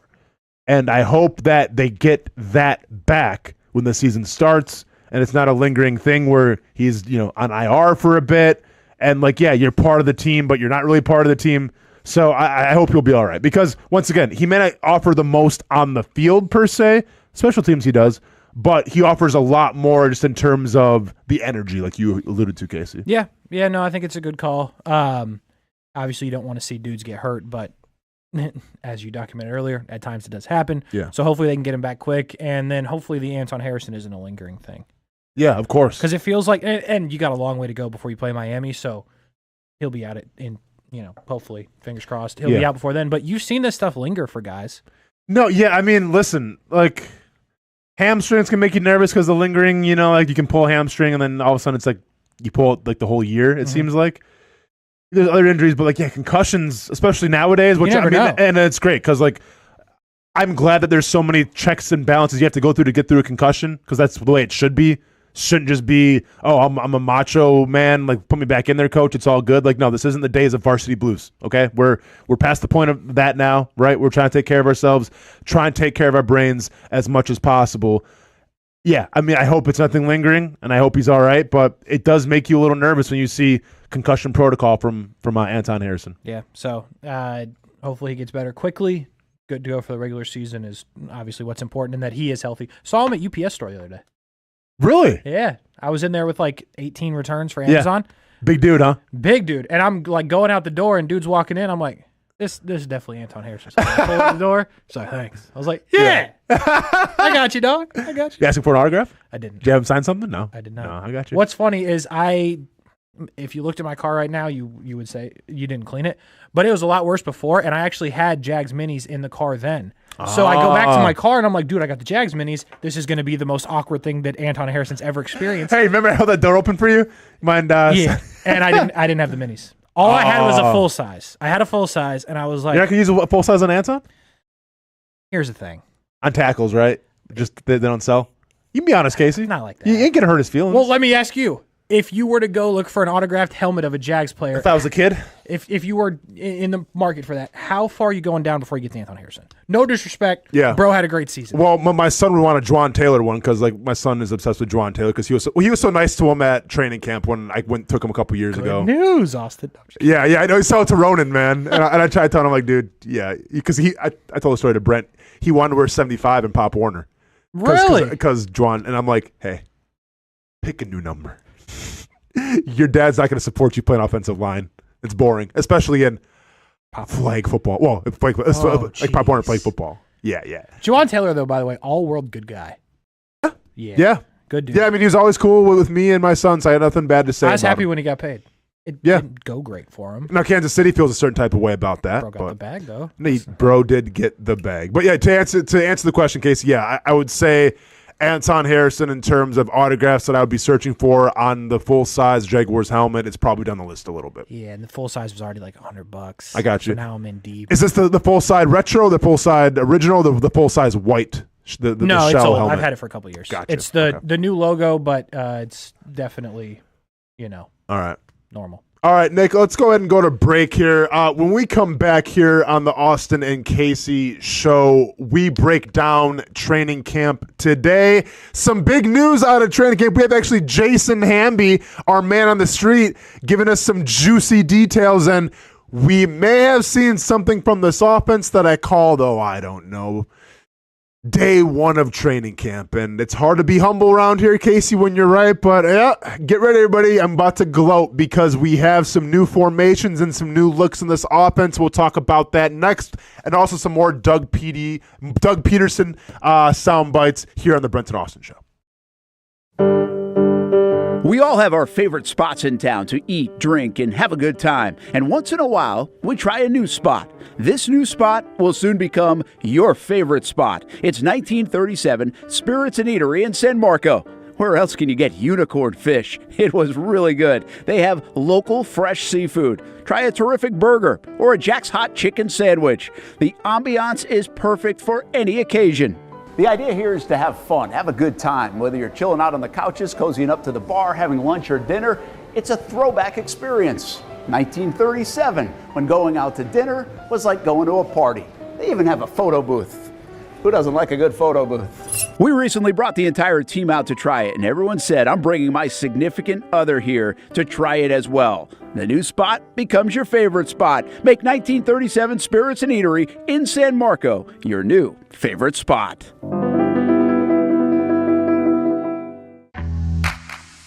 What started out as better people, better projects just keeps getting, well, better. That's Better Exterior Solutions, ready to help you create a better outdoor experience. Check this out. Motorized pergolas are the latest in technology to transform your outdoor space. Beautiful day? Let the sun shine through. Summer rainstorm? These pergola systems close automatically to keep the weather out. From residential to commercial uses, Better Exterior Solutions has products customized to meet virtually any existing architectural structure. With retractable awnings, screens, and hurricane shutters too, if you want unparalleled quality and expertise, you need Better Exterior Solutions. Get a free estimate by visiting betterexteriors.com or calling 904-902-4999. Better Exterior Solutions. Experience better. You trust CGC to make your water great, and now you can trust CGC with your plumbing needs as well. Fast, convenient scheduling, licensed and insured. A quick call away at 904-552-1242. You never know when you're going to have an issue with a shower, toilet, or maybe it's a sink that sometimes is easy to fix. All right, let's be honest. I'm not fixing anything. I'm totally staging this because when I have a plumbing problem, I call CGC Water Treatment and Plumbing. Trained professionals, transparent pricing, customer satisfaction. Small problem or even a bigger issue. Maybe you need a new tankless water heater or something a bit more intricate. The experts with 25 years of experience at CGC Water Treatment and Plumbing can do it all. Call 904-552-1242 or visit cgcwater.com. That's 904-552-1242 or cgcwater.com. CGC Water Treatment and Plumbing, an authorized independent Connecticut dealer. Florida license number CFC 1432579. The friendliest golf course in town, the Golf Club at Southampton. Local golfers have no shortage of options when it comes to picking a course to play here in Northeast Florida year-round. Yet time and time again, I find myself here at the Golf Club at Southampton. Easy to get to off 210 in St. Johns County. It's family-owned and operated and renowned for being one of the area's most player-friendly. That's just one of the reasons we hold the Action Sports Jax Dream 18 charity golf tournament here each fall. The Mark McCumber design layout is great for all skill levels of golfers, from the guys who bomb it a mile on the range to golfers like me who are just happy to put it in the fairway, which Southampton has very accommodating fairways. And if you need new clubs, come down to the pro shop. They'll fit you up and get you a nice new set like they did for me. For more information on membership or to book a tee time and see for yourself, head over to golfsouthampton.com or call the clubhouse at 904-287-7529. The Golf Club at Southampton. It's the official home of the Action Sports Jax Dream 18. Make it your home for golf too. It's the place we party in football season with Jaguars All Access. Welcome to String Sports Brewery, everybody. Say hello to our guest tonight. That is Trevor Lawrence. You can bring your party or event to String Sports Brewery in Springfield any day and any time. Rehearsal dinners, corporate events, birthdays. Here at Strings, you can enjoy the inside area and the outside area. Good for any weather, good for any occasion. Watch the games, play the games, shoot some hoops. Beer? Yeah, they have that. Plenty of choices. And sure, this is a brewery, but Strings is also a restaurant, and the food is fantastic. A full menu made from scratch meals. And if you need String Sports Brewery to help with a party at your place, they cater too.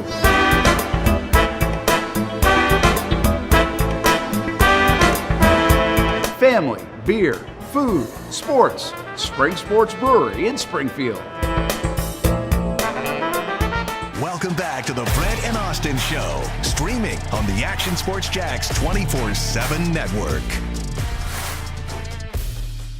Welcome back to the Brent and Austin Show, featuring Casey Kurtz today, as Brent is on vacay. Also, can catch out me and Casey Kurtz every Wednesday from 7 to 8, talking about professional wrestling on the Scrap House. Yeah, we do that. Taking place on the Action Sports Jax 24/7 stream, and also on Twitter and all social media platforms that allow video. So check that out if you're into wrestling. We break it down, we review, and obviously we have a big one coming up this Saturday, Casey, which will probably be going live after the event, and that's going to be SummerSlam from Cleveland, Ohio. So check that out. If you're into that kind of thing, we'll be on. We'll be talking about it. If you prefer golf, we have other options for you as well. Yeah, not really a golf program. More of wrestling. Yeah, it's called a Scrap House. You know. Yeah, I'm very conflicted about not the clubhouse.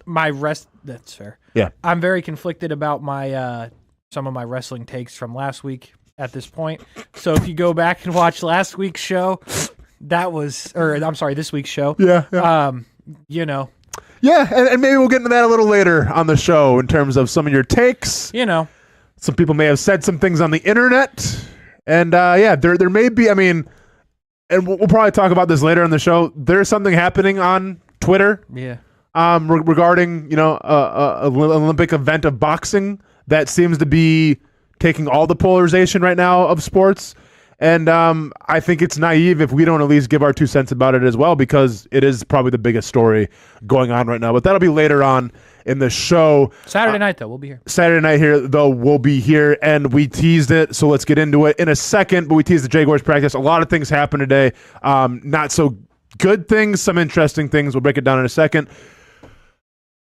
But once again, I would love to just kind of tease something and then get into that thing. But every once in a while, and when I say every once in a while, every time we go to break and Nick is in the studio, he opens his mouth, he says something, and then we have to address it, right? Because we call him the human enigma for a reason.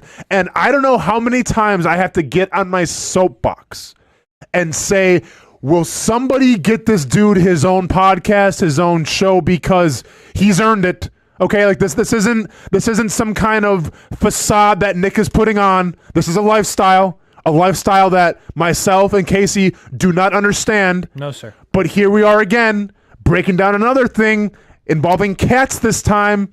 Nick, go and explain to us what's happening right now with a cat. It is at a local pet spa and resort, whatever you'd call it. And it is my job this afternoon to go pick this cat up. Now, Nick, obviously this is your job to go pick up your cat because this is your cat? Technically now, yeah, but it is my girlfriend. Nick, it's the first. Don't. Nope. No. You aren't going to help your girlfriend out here. I will not allow it. I don't care if she's listening or not. This is your girlfriend's cat. Dead asleep. Oh, I'm sorry. Are you married? Not yet. Okay. Are you engaged? Not yet. Okay. Did you? Do you plan to be? Did you Google? Like rings? Like, do you think it's going to get to that point at some point? Yeah. Oh, it better if he's picking up cats. Well, I'm just checking. Because if he was going to say no, I was going to be like, well, then don't get the damn I have cat. to admit, I used to not be a cat guy. I'm emotionally attached to this cat now. What's the cat's name? Atlee. I'm all good. Okay, so anyway, I'm super allergic, Nick. I can't get into cats. Is it a cool cat or a stupid cat? What does it look like? Let me find a picture then. Okay, but anyway, so let's start the story real quick. So Nick, if you missed the first part of the show, had to drive back from North Carolina to make the show here on time. Overnight. He's been up for 26 straight hours. Has to work until 3 p.m. He is running the Action News Jax gauntlet right now. They can't do it without him. This is the Action News Jax Iron Man. This is the guy. This is the guy. Putting his heart and soul on the line for everyone's entertainment, for our streaming capabilities, and then for the news later on in the day, for the people that watch the news. After that, you would think, all right, let's go take a nap, Nick. Let's go pass out. Let's go to a coma for, 3 days straight and just, get my bearings back. Nice early bedtime. But you said, nah, gotta go pick up my girlfriend's cat from a spa. Now, couple questions about that. Number one. Okay. Why are you going to pick up the cat when girlfriend could do it? Number two. Why is the cat at a spa when you can this is the joy about having a cat. Like, I'm allergic, I'll never have a cat. But if you did have a cat, you just put out the litter box, you put out some food, you put out some water, set it and forget it. You can take a year vacation. You come back, cat's fine. Not going to greet you at the door or anything because, well, it's not a dog because it's a sociopath, but the cat will be fine. Why aren't you doing that? The girlfriend doesn't have an automatic feeder. So she may get one in the future for hurricane reasons. Well, how much is that spa? The spa. That's the biggest question I had. How much did you pay to put the cat in a spa? I didn't pay nothing. She paid it. What'd she pay? I'm not gonna say that. Hey, Casey. Was it more or less than your man purse? It was more. More than the man purse? More than the man purse. Okay. More than the. Now here's the wild part. You want the cat to have like an hour of playtime a day? It's extra $20. An hour of playtime with what? I don't know. It's a cat. Either way, is it in prison? We're talking yard time? It's probably like. Are you sending the cat commissary? What are you? Is this Orange is the New Black Cats? What are you talking about? An extra $20 for a yard time? That's foul. What are you talking about? How many cats are at the spa? Is this a popular thing? I would assume so. Do the cats get like their own floaty When I think a spa, are they just chilling, getting massaged? I thought cats hated water. I don't know. You don't know what's going on. Maybe for the dog. I don't know. You're just dropping your cat off at this place willy nilly, not knowing what the amenities are. Cat in the crate. I walked in with this cat in the crate. Wait, you dropped it off? You had to drop the cat off too? She was with me. Okay. Did she go in? Yeah. Okay. She paid. Okay. What'd she pay though? Reestablished enough. We'll get back. It was enough. She paid enough for it. That's what it was. Okay. Go on. Sorry, Nick. So I have the cat in the kennel crate thing, and a lady just walks up, grabs it, cat in the kennel, and walks to an elevator. Elevator? This isn't a one-story facility? We're talking stories here for the spa? Yeah. There's an elevator for some reason. She just disappeared with the cat. I'm like, how does she know which cat's which? That's actually a good question. That's a really good question. I asked the people at the kennel, I was like, how are we going to get that cat back? Not get the same cat back? That'd be awesome. They're just giving people other cats. Just luckily different she had personalities an and AirTag on everything. so we can track the AirTag. You have an AirTag on the cat? The cat has gotten out before. That actually doesn't shock me. Oh yeah, it's what cats do. It is smart with cats. They'll get out. Yeah. Thankfully, it came back. Okay. That would have been a nightmare. So then you have to go pick it up then, right? Yeah, because she's asleep. She's got to work tonight. She goes in at 6. Okay. Like if she was off tonight, it's a different story. But she works tonight. Okay. Kind of needs to sleep, you know. She has to go deal with Do you need sleep? Apparently, you don't need sleep, do you? sick little babies. What? Oh, okay. She's a NICU nurse. Oh, that's right. Oh, dang. Okay, yeah. Never mind then. Forget. Yeah. Hey, number one. That's why the cat's in the spot. Hey, thank you for your service. Because that's one job I'm not messing around with. Yeah, no. Hanging out with babies the whole day. Okay. All right, so I'm going to figure this out one way or another if you're going to tell me or not. You got 2 pairs of Ray-Ban prescription glasses. Did you pay more for the glasses or for the cat at the spa? More for the glasses. Casey's so caught up on the price of this So cat it's between spa. the man purse and the glasses. It's close, though. It's close? It's close for the glasses. Well, you were gone for a week, right? Yeah, we checked the cat in, I think, on Saturday. Checked the cat in. Dude, it's like $100 a day is the math I'm doing. Checked the cat in like he's staying at the Hilton. Is it more or less than a hotel the for cat humans? in like he's staying at the Hampton Suites. 30 a day. The $30? cat's getting fed, yeah. Oh, that's not bad. It's a cat. I mean, yeah, I know. Well, hey, if I had a cat, I'm leaving it at home and just She doesn't figure have it an out. automatic feeder and stuff. And yeah. They charge tax at these places? I don't think so. Well, they charge yard time. Oh, true. That's right. You guys So get the yard time. I'm sure there's a tax. No. Tax for dinner, probably. You guys have to give food or no? Huh? You have to bring the food? Yeah, we just brought what she had. So let me get this straight. They don't even feed the cat? Here's the thing. So Here's the basically, thing. They have a locker for the cat, and then if you want to pay an extra couple bucks, you can got a cat you take the cat out of the locker and you walk it around a little bit. If not, the cat stays in the locker with the food that you brought it, and here's $30 per day plus tax. so basically, you guys paid $300 some odd dollars To put your cat on. to put your cat in a place that they eat your food and drink your water. And you called it a spa. It's a spa like Folsom. I cannot help the Like fact that Folsom Prison, the name spa, it. apparently. This cat would have had a better time at the house. There would have been more room and more space. Preach, Casey. And he probably would have got out a little bit and went ahead of time and came You back. could have checked the air tag, see what he was up to. What's the cat's name? Atlee. Is it a girl or a boy? It's a girl. Oh, she. My bad. Okay. That's why he took her to a spa. All right. Well, we all set with that. We good? We got it off our chest? I guess. I mean, I have no problem with it. It's absolutely foul. I'm trying to help you out, man. I'm trying to get you some sleep, Nick. All right. I was trying to cut to something, and I saw those eyes glaze over a little bit. Bro's done. He will fall asleep. Bro's going to tap out here in any second. He's got no chance. But, hey, Nick, before we tap out, getting back to the Jaguars training camp, do we have the slides from friend of the show, Gene Purnett? Yeah. So Gene Purnett, friend of the show, had him on a couple weeks ago. Here's what Eugene Purnett said about Eric Armstead. This is from Doug Peterson.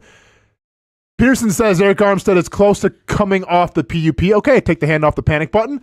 Then adds it could be a few more days, all right, putting the hand back on the panic button, or next week, or it could be 3 weeks. Well, he cleared that up. Hashtag Jaguars for Eugene Purnett. What are we talking about here, Casey? Panic button again. Not panic button, but I mean a little panic button. yeah, this is a heck of a thing here. Is it the next day or is it 3 weeks? Yeah, is it soon or not soon? Because I would categorize 3 weeks as not soon. Correct. I would categorize few days as soon. I'd categorize next week as kind of far away. So, yeah, this is just maybe shouldn't have said it. And now I know you're wondering, is this the real Gene Purnett? Well, wait, we have another picture to confirm that Gene Purnett was at practice today. Do we have the picture? Let me work on that one. Oh. I'll come back to you. Oh, one moment. I'll have it all of a sudden, the lack of sleep starts getting to him a little bit. Bro was slipping. All of a sudden, the lack of No, I sleep. didn't know where the picture was coming from. I didn't know that was I didn't know it was Gene. We're just gonna expose Gene like this? No, man, Gene's a friend of the show. Said it 25 times. He loves it. Don't worry about it. Saved it. But so, Case, you're not worried at all with Eric Armstead? No. Older player. I mean, sure, it's a little. I don't know if concerning is the word, but it's certainly interesting. But I'm not concerned about this point in training camp, and I think you need to be not worried about, but I think the concern for Eric Armstead is you want him to play football in November, December. I don't really care if he plays football in August. Yeah. To be honest, I hope he plays in September, but worst case scenario, if you can't play in September one time and you can play in December 4 times, and in January if you get to that point, I'm down. So I mean, I'm not concerned, but when the head coach is like, could be tomorrow, could be September, that is like, what the... Well, yeah, see, that's the thing. If he was would have said it'd probably be like 2 or 3 weeks, I'm cool with that then. Okay, I'll accept that. Okay, ease him back into it. He's a veteran. Like, does he really have to get his bearings in training camp? Probably not. No. He's done it a couple times. He knows what he's doing. But when you say could be the next day, could be 3, like, well, what is it? I think Doug Peterson added extra alarm to this when there didn't need to be. Correct. Yeah, because that's what I'm taking from it. Just like he added extra alarm when apparently you don't know who's calling the plays yet. Right. This falls in that same vein as far as I'm just be upfront. Just tell us. Is he out 3 weeks? Cool. If he comes back sooner, even better. I'm not going to panic about 3 weeks, but I will panic on when you say, and here's the button getting hit again, when you say, could be tomorrow, could be the next day, could be 3 weeks from now. Because then you think about, well, then it could be 4 or 5 weeks. You know, like you just don't know. Yeah. And by the way, we do have confirmation. Our own Jason Hamby at practice today, and Gene Burnett, my boy. The first couple days I saw him at training camp, dude kept it casual, dude kept it professional, but now my boy is popping that collar, popping that collar. Why are we clowning him? I'm not. Oh, okay. Well, this is like a running joke on the show. Okay. But I don't watch this show. I don't. Yeah, it is what it is. There, I'm not gonna say anything. But yeah, Gene Burnett back popping the collar, man. We saw it in full effect. Just something I wanted to share. It's a big brain move. It's a big brain move, man. Not everyone can pull it off, but Gene can. And with the red on red, not mad at it. That's questionable. You don't like that red on red, do you? It's not great. West Coast life, man. It's a decision. He made a decision today when he woke up, and that's the decision he made. And that is a decision. Casey, this is an example which I celebrate every single day. It's someone who is unequivocally themselves. And Sure. Gene Burnett is unequivocally himself. He's a legend in this city. He's a legend in Jaguars media. And I have no ill will, nothing bad to say about Gene Burnett. I know he got the whole thing with the turkey. And I know he got the whole thing about hitting the mute button on Zoom when we had the COVID year. Doesn't matter, man. Dude's a legend. Always been cool to me. Nothing but respect for the popped collar and Gene Burnett. I like the collar. Injuries, though. We got another one? Well, this seems to be a big one. Patrick Murtaugh. Tog and the G. I think it's definitely Patrick, right? Yeah, Patrick Murtaugh. Yeah, Patrick Murtaugh. And this is from Jason Hamby. So Hamby's at practice today giving me a play-by-play. Dude's moving up in the world, doing a great job.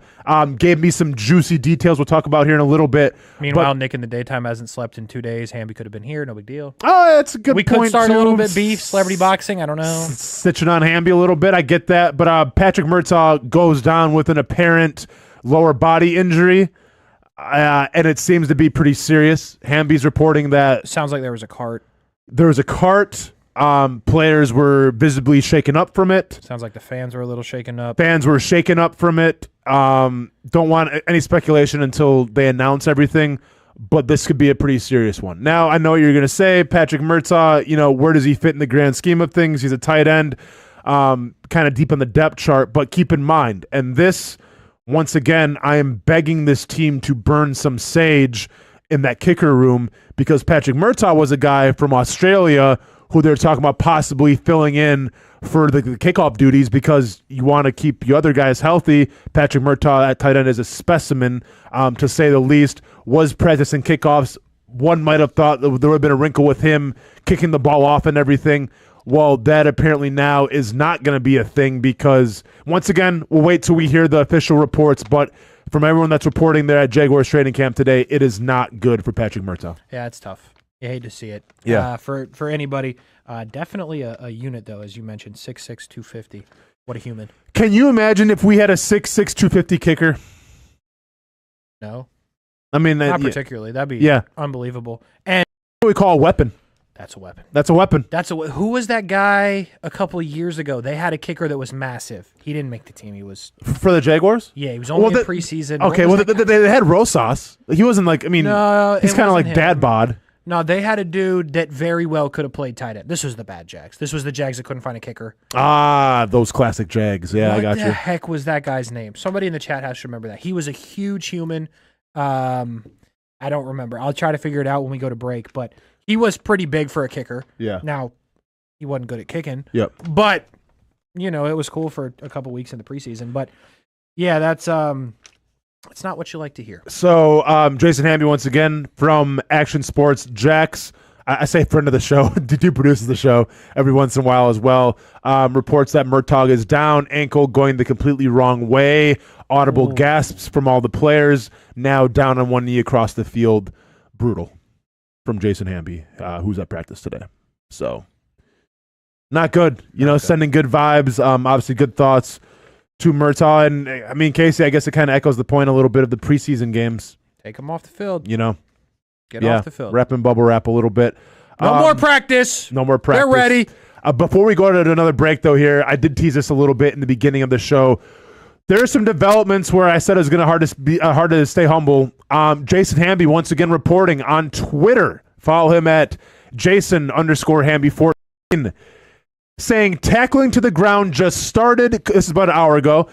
Couple run plays to start, including Tank Bigsby lining up at fullback to lead the way for Travis Etienne. You know what's better than having a running back named Tank? Having a fullback name.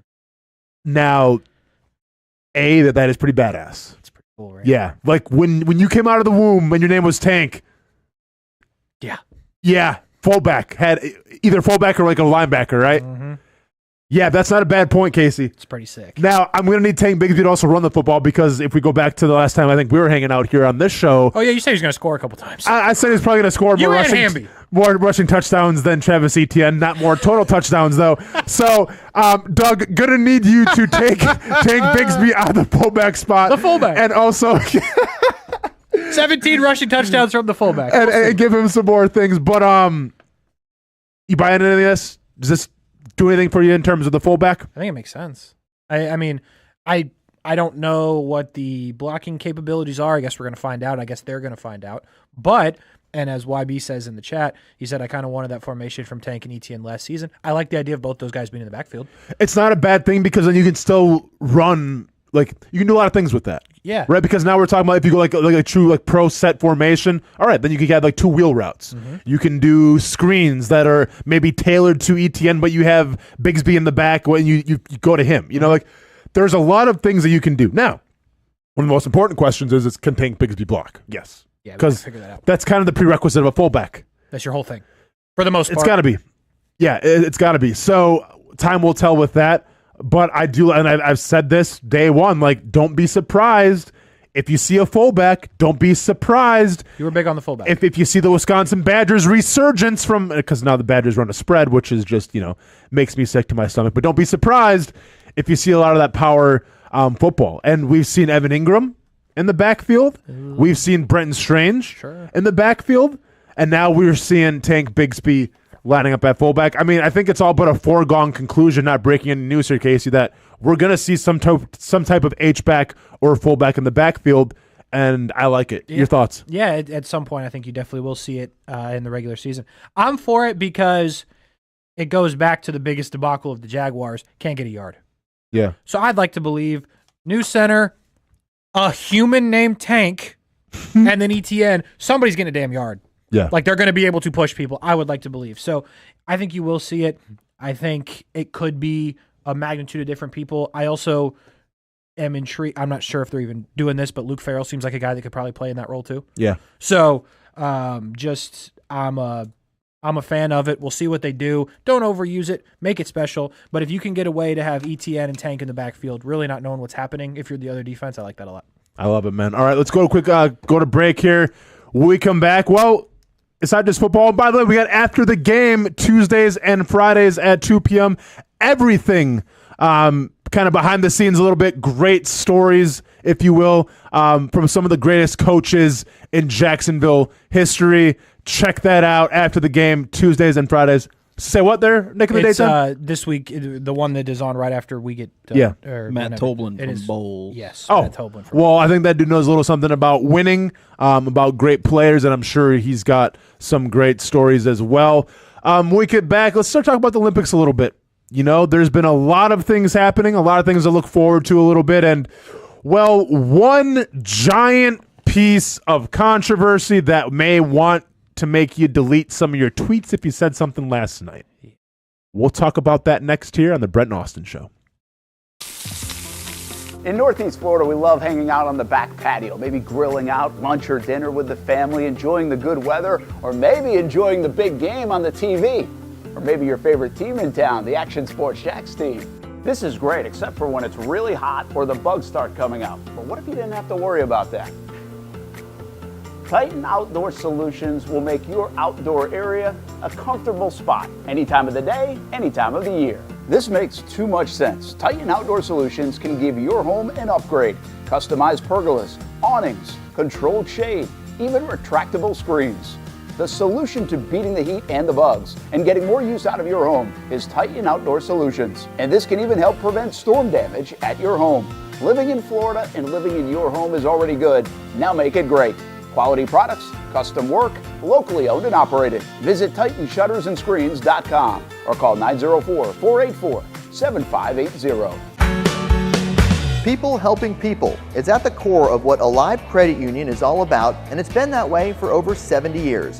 From 1954 to 2024, the mission remains to inspire financial wellness and give you a financially fit lifestyle. Alive Credit Union and its employees are committed to not only serving their valued members, but also our community here in Northeast Florida. That commitment includes a partnership with the Action Sports Jacks 24/7 team as the presenting sponsor of all Armada men's and women's broadcasts this summer.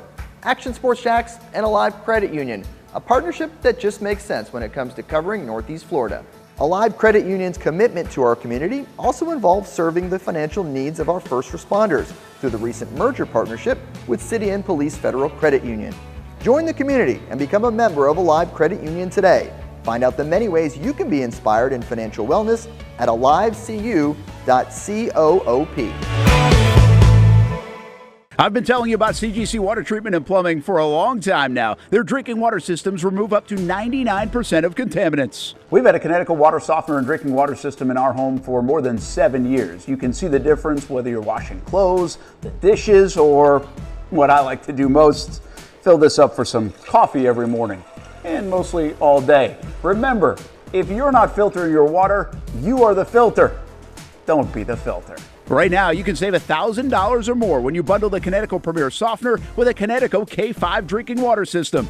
The experts at CGC Water Treatment and Plumbing will test your water for free and determine your water score. Don't know your water score? CGC will find out and recommend the appropriate Connecticut water treatment solutions so you can improve it. Call 904-552-1242 or visit cgcwater.com. Financing options available with approved credit. CGC Water Treatment and Plumbing, an authorized independent Connecticut dealer. Florida license number CFC 1432579. Baker Sports is local sports. Uniforms from Pop Warner and Little League to travel ball, high school, and college. They make you look good. They help you play good. Baker Sports has been helping families make memories that will last a lifetime with their Baker's Buckets. We've got a lot of these filled with baseballs and softballs in the garage. I've been throwing batting practice to Ty and Kaylee for years and also sit on the Baker's Bucket, catching Kaylee while she practices or pitching. Baker Sports is homegrown, and a lot of employees that used to play on local ball fields now work for Baker Sports, now helping you look good, play good, and make memories of your own.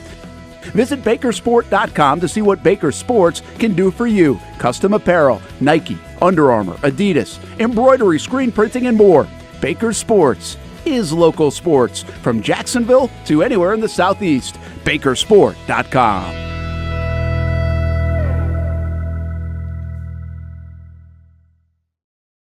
Everyone loves a good game night. Here you don't have to be the host. You don't have to clean up. They bring the food and drinks to you, and you can watch whatever you want on the big screens. It's more than a card room. It's a night full of fun with friends. Best Bet Jacksonville, Orange Park, and now the newest location here in St. Augustine, right off 95 at exit 311. A brand new clean room, a full bar and menu, my favorite sushi in town. And I love the fries too. You don't have to just play poker at Best Bet. That's why I come over here to the table games and play one card poker. That's a pretty good card and a win. One card poker is like war as a kid, you against the dealer. And this isn't the only fun table game to play. A friendly staff, a lot of fun. It's a good night out at Best Bet Jacksonville, Orange Park, and the newest location in St. Augustine. You can be a serious player or a novice. It doesn't matter. If winning equals fun, you're a winner every time at Best Bet. I'll save you a seat, and I'll see you down here at Best Bet St. Augustine. Welcome back to the Brent and Austin Show, streaming on the Action Sports Jax 24/7 network. Welcome back to the Brent and Austin Show. Casey Kurtz filling in for Brent Martineau. What's up with you? Went to the bullpen a little bit. Glad to have him in here today as Brent is on a little vacay, going back to Columbus. I think he has some family there and everything. Rick Diaz. Well, guys, have a great weekend. Don't forget to look at the limits. Go USA. Go. Come on, guys. Be happy. I wish I could be. It's Friday. Nick in the daytime, the human enigma, is just trying to survive. The guy is fighting for his life. Literally is fighting for his life back here, trying to fight off sleep as much as he can, like he was in the Nightmare on Elm Street reboot, but he's doing a good job so far. All right. Now the time has come. Let's get into it real quick because this has become by far the biggest story in all of sports. Mm-hmm. And we'll talk about a lot of Olympics today as well because a lot of cool things happen. Simone Biles is still her, still doing that thing. Sha'Carri Richardson getting ready to try to cement herself and her legacy in Olympic greatness. But the biggest story comes in the boxing ring. Yeah. More specifically, the women's boxing ring with a boxer by the name of Amain Khalif, who fought a couple days ago. Now, by the way, it's from Algeria. I could take this a lot of ways, and I'm going to take this the only way that I know how, and that's to just speak my truth and speak what I think. A couple days ago, we're in Wednesday. This is Wednesday. We're at Furniture Source, okay? And when we're doing the show, I get word of I see this video. A boxer who is hitting this other boxer, and the girl essentially stopped fighting. And I read the headline, and I'm not going to quote who it was from. It was from a news source or whatever. I can't remember who it was, honestly. And it was, transgender woman punches woman boxer in the face. So I read this. I believe this. I point it to Brent, and I said, we're not going to talk about it, but it's just like, wow, see this? I can't believe this is happening. Like, Mm-hmm. So that was Wednesday. Thursday, I'm not doing the show. I'm watching the Olympics live and everything. And then, the match happens, and it becomes a big thing where she fights another woman, and that woman essentially just says, I quit. Mm-hmm. Now, once again, I'm still under the impression that this is a transgender, basically meaning that this was a male who is now a female, who claims to be female. That's what I thought. Well, then I'm like, okay, well, let me go ahead and do some of my own research here because, I thought being from Algeria, I don't know the country of Algeria, but I figured, wow, I can't believe, I figured, they're a little more stingy in terms of things like that. Mm-hmm. So I'm like, I'm surprised, that country of all countries would allow someone, like that to compete. And then I look into it a little more. I'm like, oh, no, she was born a female. She has a genetic, some genetic thing where it's rare, where she has a lot more testosterone, the chromosome thing. But she was born with, woman parts. Mm-hmm. Let's just say it like that. So she actually identified as a woman. So, this changed my whole perception then. Mm-hmm. And then it got to the point where everyone was talking about it. Everyone was saying how a male essentially fought a female in the boxing ring at the Olympics, and that the Olympics allowed this to happen. And then it became a political thing. And then celebrities started to get involved. And then it just snowballed into complete chaos to the point where, and I'm supposed to share a clip from the show per day. I didn't want to go on Twitter anymore because it was so, it was insane. Mm-hmm. So I'm just I'm done. So didn't go on Twitter anymore. Went there this morning, and yeah, it's still insane there. Still pretty foul, yeah. And listen, once again, there's a lot of ways that you can take this, and we'll try to address a few of them. First and foremost, and once again, I always I'm not going to put on an act or put on a facade. I'll tell you how it is, and I'll always speak my truth. Yeah, I misjudged this person from the get-go because I read an article saying she was a man, and I believed in that. And I didn't do my research. All right. And that was my first mistake. When I did the research, I found out, okay, well, this person also competed in Tokyo. So this isn't just a brand new thing. But for whatever reason, the way that fight went down where that boxer quit because it was as hard as, and this is her quote, I've never been hit so hard my entire life. Now we choose to make it a big deal. Mm-hmm. But I don't remember this being that big of a deal in Tokyo when this boxer, once again from Algeria, got beat like in the quarterfinals by an Ireland boxer. I don't remember it being a big deal then. It's the biggest deal right now in sports this year, though.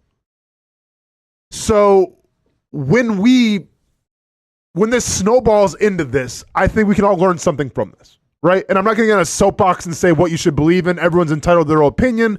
Everyone's got their own moral code. Everyone's got their political affiliation, all of that stuff.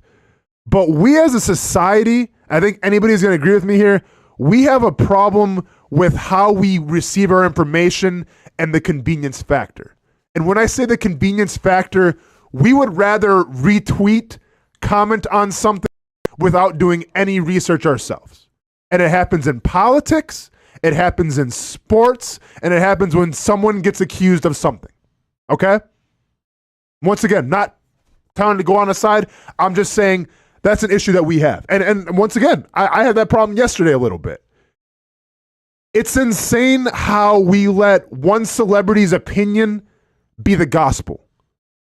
Be the Bible of, okay, well, they said it, so this has to be true. And then that snowballs into more and more people following along, and then all of a sudden we completely miss the plot of what the story actually is.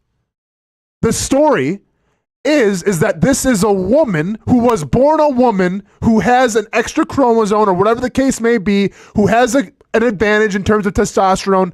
That's all facts, okay? And we can have a debate whether they should test for testosterone levels, if she should be allowed to compete or not.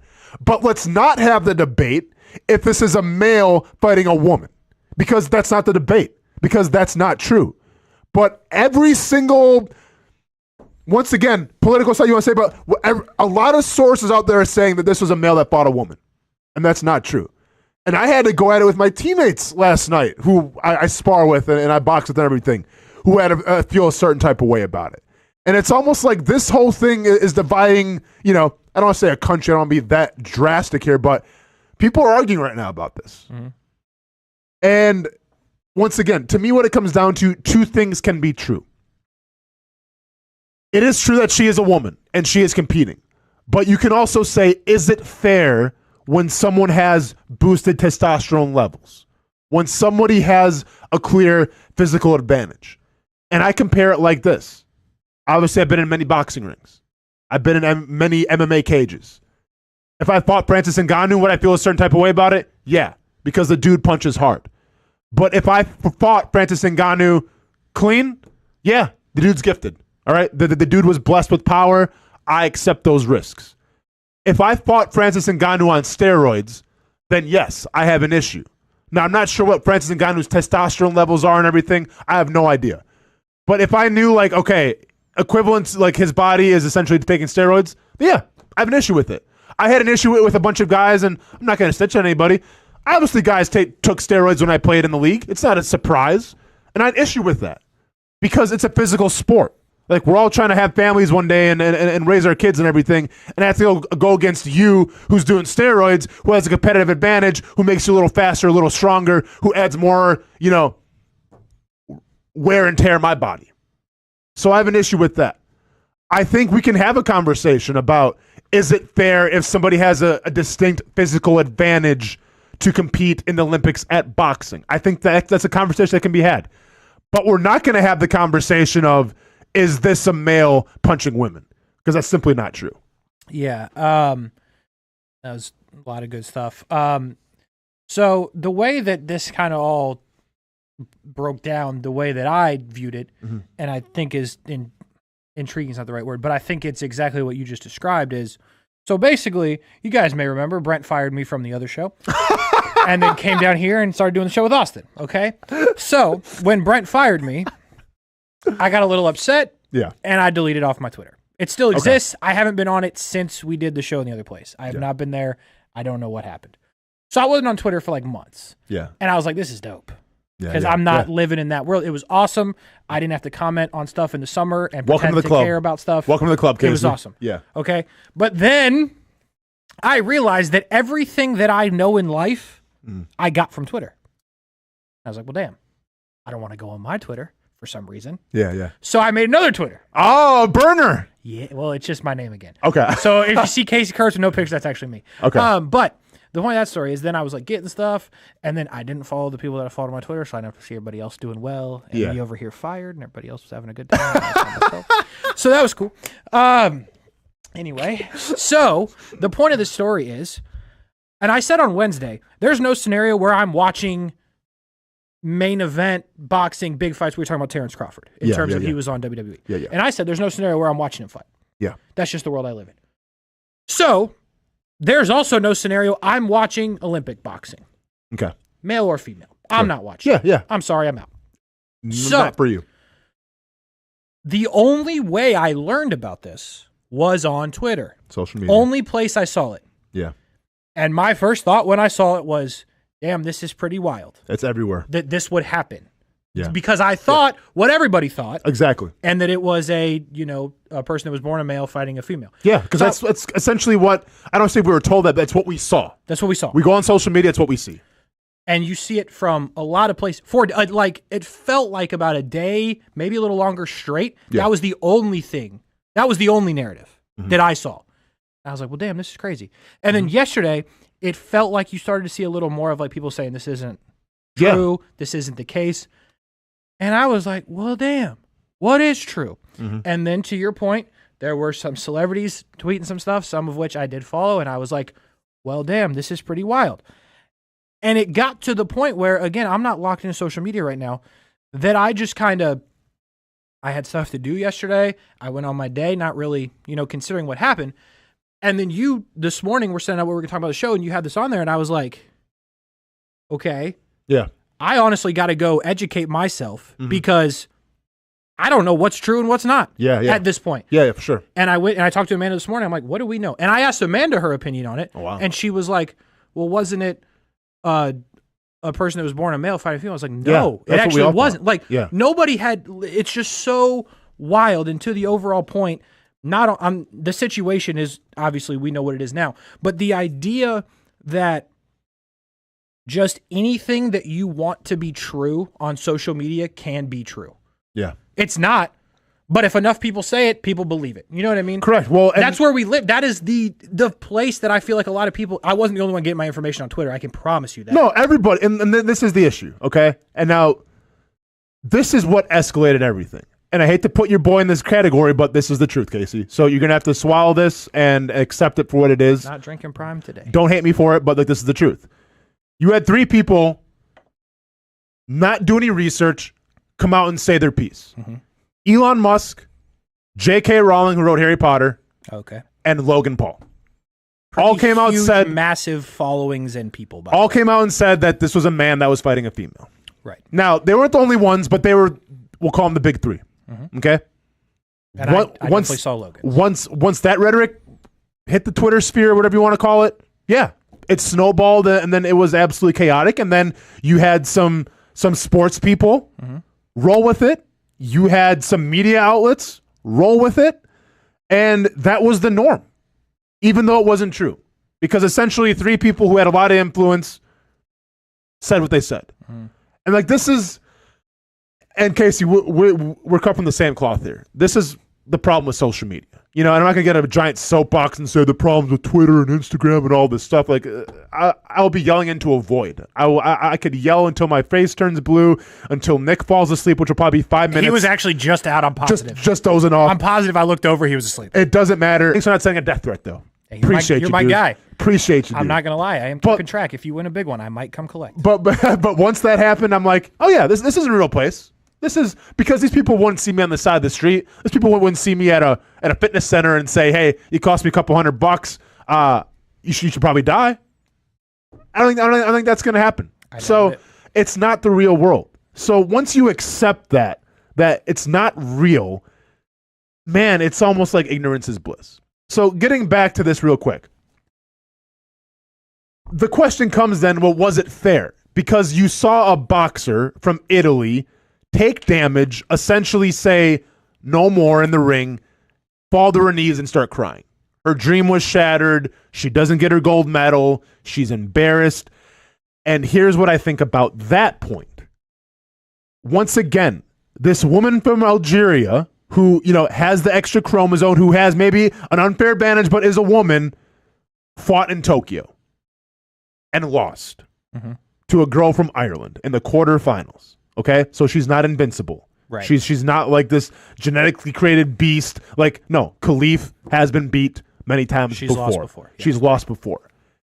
And when I watched this live, when I watched that Italian girl fall to her knees and start crying and say, this isn't fair, and I'm not trying to be, and this is just my opinion here, I think you were beat the moment that you stepped in the boxing ring because you beat yourself. Okay? I've been in many fights before. Amateur, pro. I think I'm at 21 or 22 fights now. Your mind does a lot of crazy things as you're walking to a cage or a ring. All right? You wouldn't imagine things that you think about. Like, sometimes I think about, like, man, my son, and like, what if something happened? Like, your mind goes everywhere. And it's wild because, like, you train so much for this, and all of a sudden it's like, why am I thinking about this stuff now? Well, every fighter goes through this because you're walking to danger, and your body and your mind are trying to tell you, like, why are you doing this? Stop. But you got to, like, keep walking towards that danger. Yeah. That's the best way I can describe it. But the last thing you want to think about is, oh, I'm going to get beat here. You think about a lot of things, but whatever crosses your mind is, I'm going to lose. Because you can get hurt and win. Because you can get hurt and win. That, and I don't like speaking on behalf of other fighters here, but I'm talking about Carini here. Carini from Italy was the Italian boxer who got beat by Khalif. Carini just looked like she did not want to be in there. Because I think she let the narrative get to her that this boxer in front of me is at a competitive advantage. Now, whether she thought she was a male or not, or whether she thought it was the chromosome, whatever the case may be, but she didn't want to be in there. Now, she said that she broke her nose and that was the reason. Listen, I'm not trying to compare toughness here. All right? I broke my nose 2 weeks before the Dana White Contender Series fight to get me in the UFC. I broke my nose again in that fight and shattered it, saw sparks, saw red. If you ever broke your nose, you know what I'm talking about. Still found a way to get it done. Not saying I'm better than an Olympic boxer from Italy named Carini. Not at all. But what I'm saying is, if I can take a broken nose, you can take a broken nose. Okay? So don't let that be the excuse. Don't let that be the excuse saying that this woman was so powerful that she broke my nose and I couldn't. No. That's not what fighters do. That's what we call an excuse. I think it's an excuse because, once again, you went in there thinking that you're at a competitive disadvantage instead of thinking, I'm going to knock this woman out. Okay? Simple as that. So, and listen, and I'm not saying dudes are tougher than... Dude, my mom tells me about giving childbirth. Like, I think I'm a pretty tough dude and everything. I'm all tatted up. I broke my nose. I've had all the injuries, and I embrace it. You know, say I'm going to get shot outside a fitness center. Whatever. That is what you said. Dude, compared to women in childbirth? Yeah, nah, man. Go and put me under for that one, Casey. Okay? Go and put me under for that one, Casey. So, no, I'm not saying I'm tougher than any woman out there. Any woman who's given childbirth without the good drugs, just natural, you win that. You got it. Not even close. Yeah. So, no, I ain't that tough, okay? I try to be tough, but I ain't that tough. So, it's not even a toughness factor. It's about being mentally sound and being mentally ready to go. And I just think that when Carini stepped in that ring, she had already lost. She had already lost. Regardless of what was going to happen, she had already lost. Yeah. No, I think it's likely. It's probable. Yeah. In terms of the actual testosterone and all that. Yeah. This is the last the thing we can talk about here. I don't know. Like, I feel like if you pass a drug test in terms of for steroids, whatever, the point is, like, that's kind of is what it is. Like, you can't, in my opinion, you can't help, like, what you're born with. If you're born with more testosterone or less, whatever, like, I understand there's things that you can do, but, like, to me, it feels like I have a hard time punishing a person for saying, well, I'm supposed to be here. I earned my way to be here. Yeah. I am a female, which is a weird thing that we have to say, but that's kind of where this is. Yeah. And I feel like to then be punished for something that you cannot control, as far as I understand, you cannot control it. If I'm wrong, I may be. But I feel like at that point, you do what you do. And to your point, this person has lost before. Correct. In other Olympics and just fighting. So, like, it's not like it's 120-0 or something. You know what I mean? Yeah. So I feel like this was a wild thing that happened that probably should have never even been talked about. So the IBA, which is the International Boxing Association, condemned the inconsistencies of eligibility at Paris, because this happened, I guess, in Paris as well. But so the IOC, which is the Olympic Committee, responded to that by saying that the IOC is saddened by the abuse of these two. And by the way, there's more than one athlete that is going through this. There's another boxer from Vietnam. I guess you would call it. Okay, because I think it's like something Chinese Taipei. I think it is. Yeah. Okay. So another boxer from there is also competing that nobody is talking about. Who's just going, thank God, like no one's talking about me right now. But there's two boxers with this, and the IOC has said that they're saddened to see the abuse by these two athletes that they are currently receiving. Every person has the right to practice a sport without discrimination. Both Khalif and then it's Yu Ting did post testing, and they reached the required eligibility criteria to compete at the games. And now obviously the International Box Association is trying to get them disqualified. So stay tuned for that as well. But yeah, I mean, I think, like, listen, this conversation can happen where if your testosterone levels are too high, can you not compete? I think that should be looked at. I really do. Just because, like, yeah, once again, you're a woman and that's great. But once again, if I fight a guy whose testosterone levels are like 3,000 levels above mine, I don't want to fight that dude either. You know, so at the end of the day, like whatever side everyone's on, let's just clear this away right now. They were both born female. Okay? And then think whatever you want. But like, stop being the brake on the wheel of progress and saying this was a dude fighting a woman. No, it was not. Okay? Simple as that. There's other things to talk about, but I just wanted to address that a little bit because it was such a big thing. I think we shared our piece a little bit. You're good? I'm good. Nick, you still back there? You all right? Nick, you still awake? Yeah, I actually got fairly educated on this because I'd seen it but not really looked into it because I'm not huge on boxing anyways. Educational program. So it actually educated me a lot on the issue at hand. I didn't fully grasp the thing. I didn't make any like prior. It was just like whatever. Yeah. And real quick too, and then we'll head to break here. We're a little against it. I mean, I mentioned Jake Paul. And I get, like, not everybody maybe watching this show or watching this stream knows who Jake Paul. I'm sorry, Logan Paul knows Logan Paul, but he is a big staple in the wrestling community. And the wrestling community is putting on SummerSlam, which is the second biggest show of the year in his hometown, where he will be showcased. Do you think there's going to be a direct correlation? Like, is there going to be a negative feedback now of people wanting Logan Paul gone? Because at least on the internet it is, at least on social media it is, Casey, but we know social media isn't the end-all be-all, and social media a lot of times is not real. Yeah, I think it's a really, really tough spot for Triple H and WWE and who's making decisions, because Logan Paul, if you don't know, is one of your champions. He's the United States champion.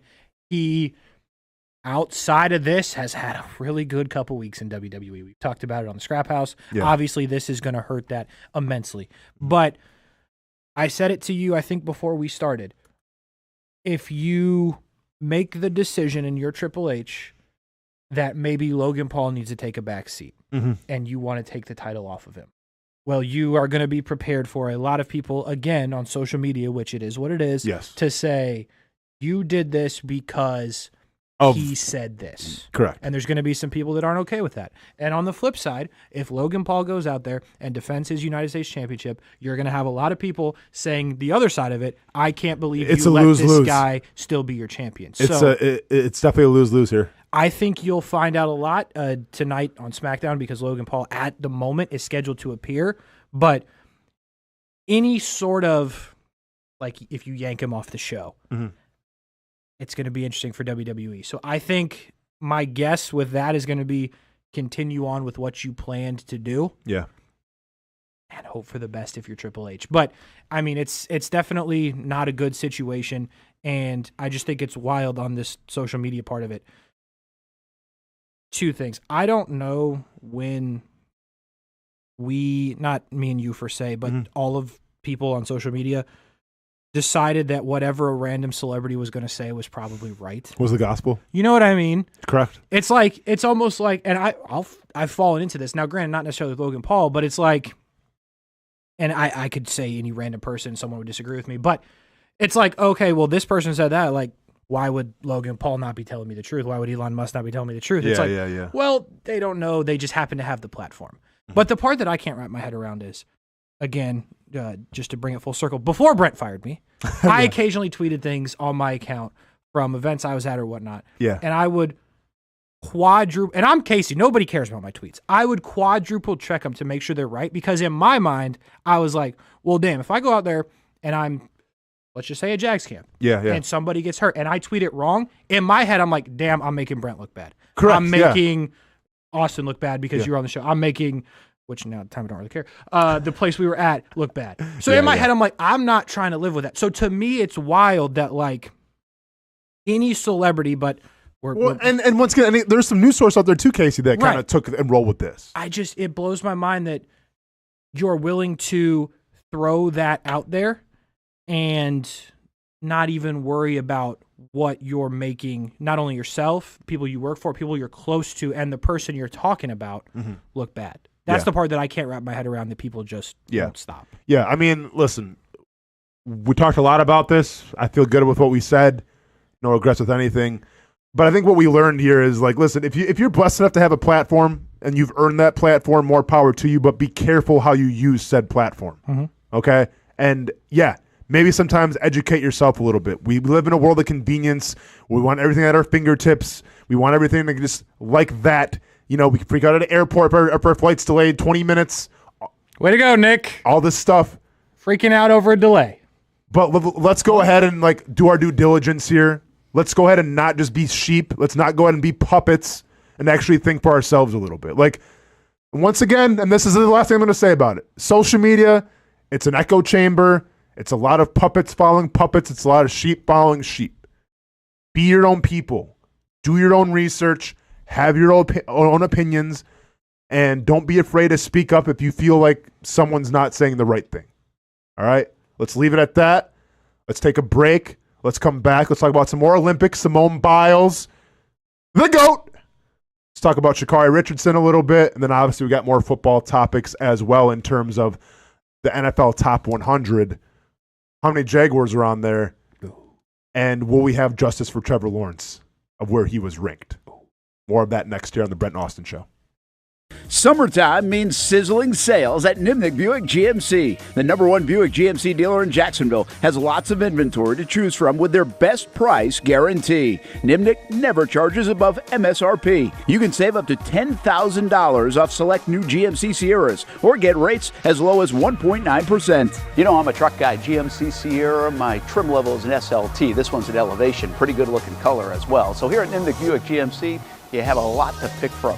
My father-in-law, he drives this, an Enclave, so I feel like that GMC in the family. 2025 is coming around the corner, which means it's almost time to close out those 2024s this summer. You can schedule a test drive at NimnickBuickGMC.com. And while you're there, check your trade value and customize your payment options. Nimnick is there for you, even on Sundays. Visit the showroom on Phillips Highway or shop online at NimnickBuickGMC.com. Nimnick, your friends in the car business since 1941. GMC, we are professional grade. It's hard to put a price on comfort, especially when you use that comfort on a daily basis. But if we're going to put a price on it, how does the lowest price guaranteed sound? Furniture Source is going to have the biggest brands, whether it's Ashley, Casper, or Tempur-Pedic, and once again, it's going to be the guaranteed lowest price in Jacksonville. Right now, my friends at Furniture Source are going to give you the ultimate hookup because all month long, they're making their inventory wholesale price. Check out their markdowns up to 50% off. And remember, since it's Furniture Source, you're getting the guaranteed lowest prices in Florida or your money back. Don't have the cash on you right now? It's no worry. Shop endless options to suit your style and budget and enjoy 36 months off with no interest financing. Why use your money when you can use theirs? Whether it's beds, couches, tables, or chairs, Furniture Source is going to have exactly what you're looking for. Shop the lowest prices in Jacksonville guaranteed. Find the location nearest you at FurnitureSourceJacks.com. People helping people. It's at the core of what Alive Credit Union is all about, and it's been that way for over 70 years. From 1954 to 2024, the mission remains to inspire financial wellness and give you a financially fit lifestyle. Alive Credit Union and its employees are committed to not only serving their valued members, but also our community here in Northeast Florida. That commitment includes a partnership with the Action Sports Jacks 24/7 team as the presenting sponsor of all Armada men's and women's broadcasts this summer. Action Sports Jacks and Alive Credit Union, a partnership that just makes sense when it comes to covering Northeast Florida. Alive Credit Union's commitment to our community also involves serving the financial needs of our first responders through the recent merger partnership with City and Police Federal Credit Union. Join the community and become a member of Alive Credit Union today. Find out the many ways you can be inspired in financial wellness at alivecu.coop. Oh man, it is that time. I love being outside, but it is just so hot. Oh my gosh, I cannot be outside. Well, you know, it doesn't have to be. As a matter of fact, I've got the perfect solution for you to be able to stay outdoors and not look like this guy. GW Outdoor Solutions has the solution that will help you create areas of shade with their automated retractable awning. As the summer months inch closer, the high temperatures will be right there too. With GW Outdoor Solutions, go from scorching to cooling in no time with one simple push of a button. These innovative shade solutions not only provide protection from the sun and rain, but also add style and functionality to your home. Let GW Outdoor Solutions transform your backyard into paradise. Check out gwoutdoorliving.com for your free estimate.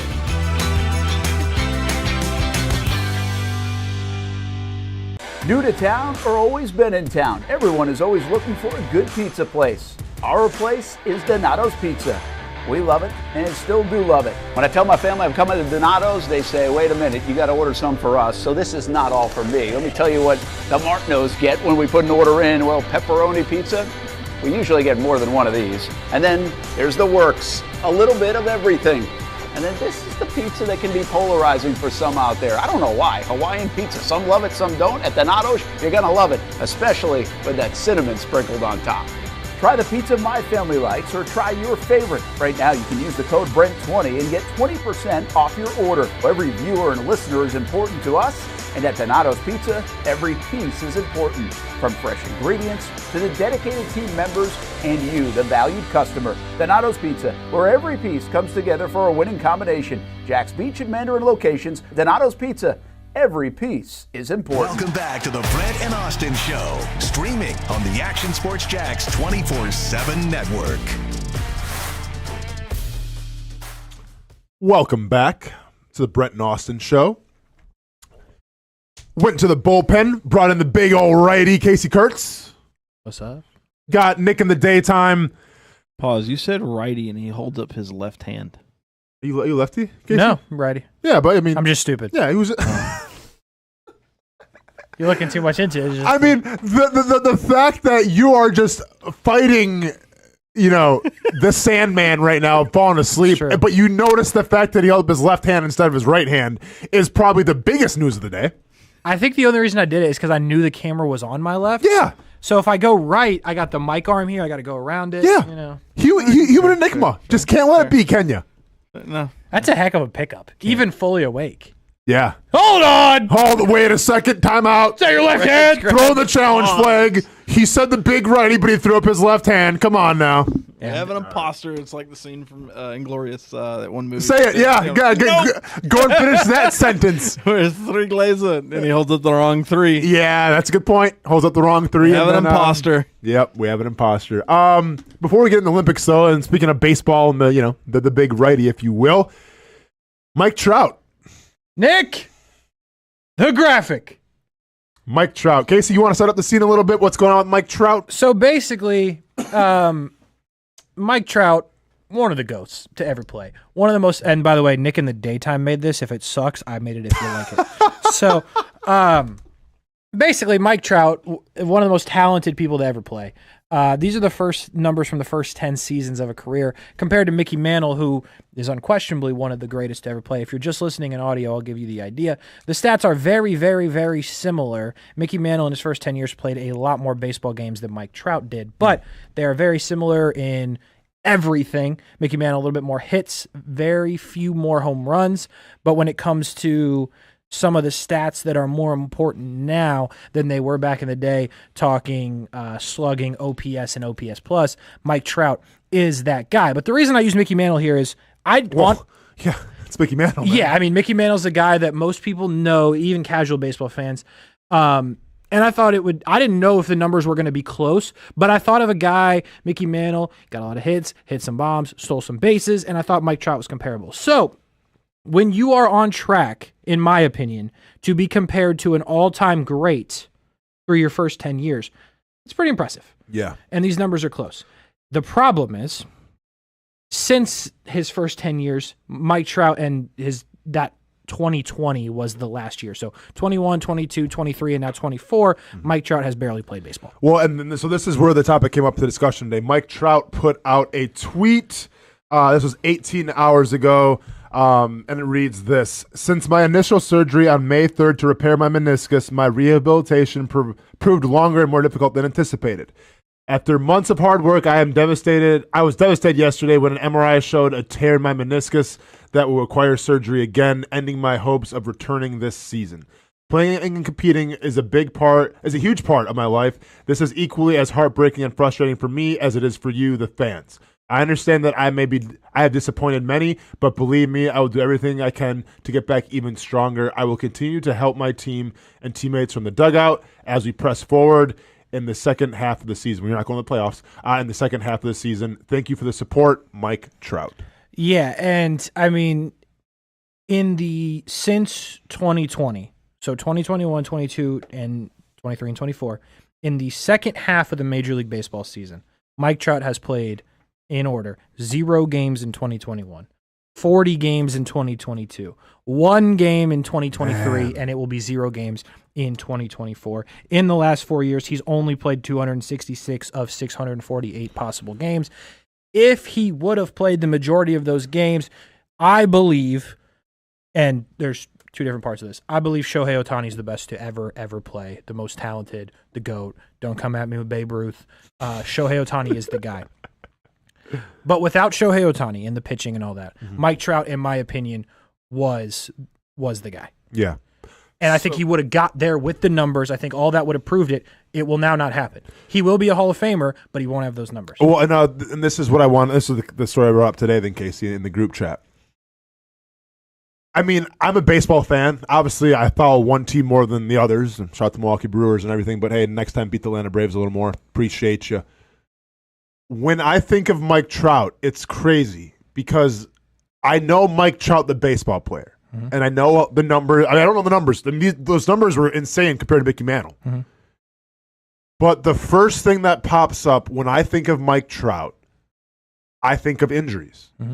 It's almost like the Greg Oden effect. Now, these are two separate players. Greg Oden didn't really get any run in the league. Mike Trout has had some run and the numbers to back it up. But when people mention Greg Oden, what do you think? Oh, man, bust. Man, couldn't stay healthy. Bust. When people mention Mike Trout, to me, the first thing I think about is, man, the guy just couldn't stay healthy. Is that a fair comparison, or are the numbers obviously really slept on? No, I mean, it is now because his career numbers, like if he never plays another game, you're going to look at it and go, damn. If you never saw him, you'd be like, damn, this guy's pretty good, apparently, as it turns out. But, I mean, in my opinion, he went from tracking to be one of the greatest to ever do it to now there's no chance he gets there because of basically 4 years that he's lost out on, at least putting up full season's worth of numbers.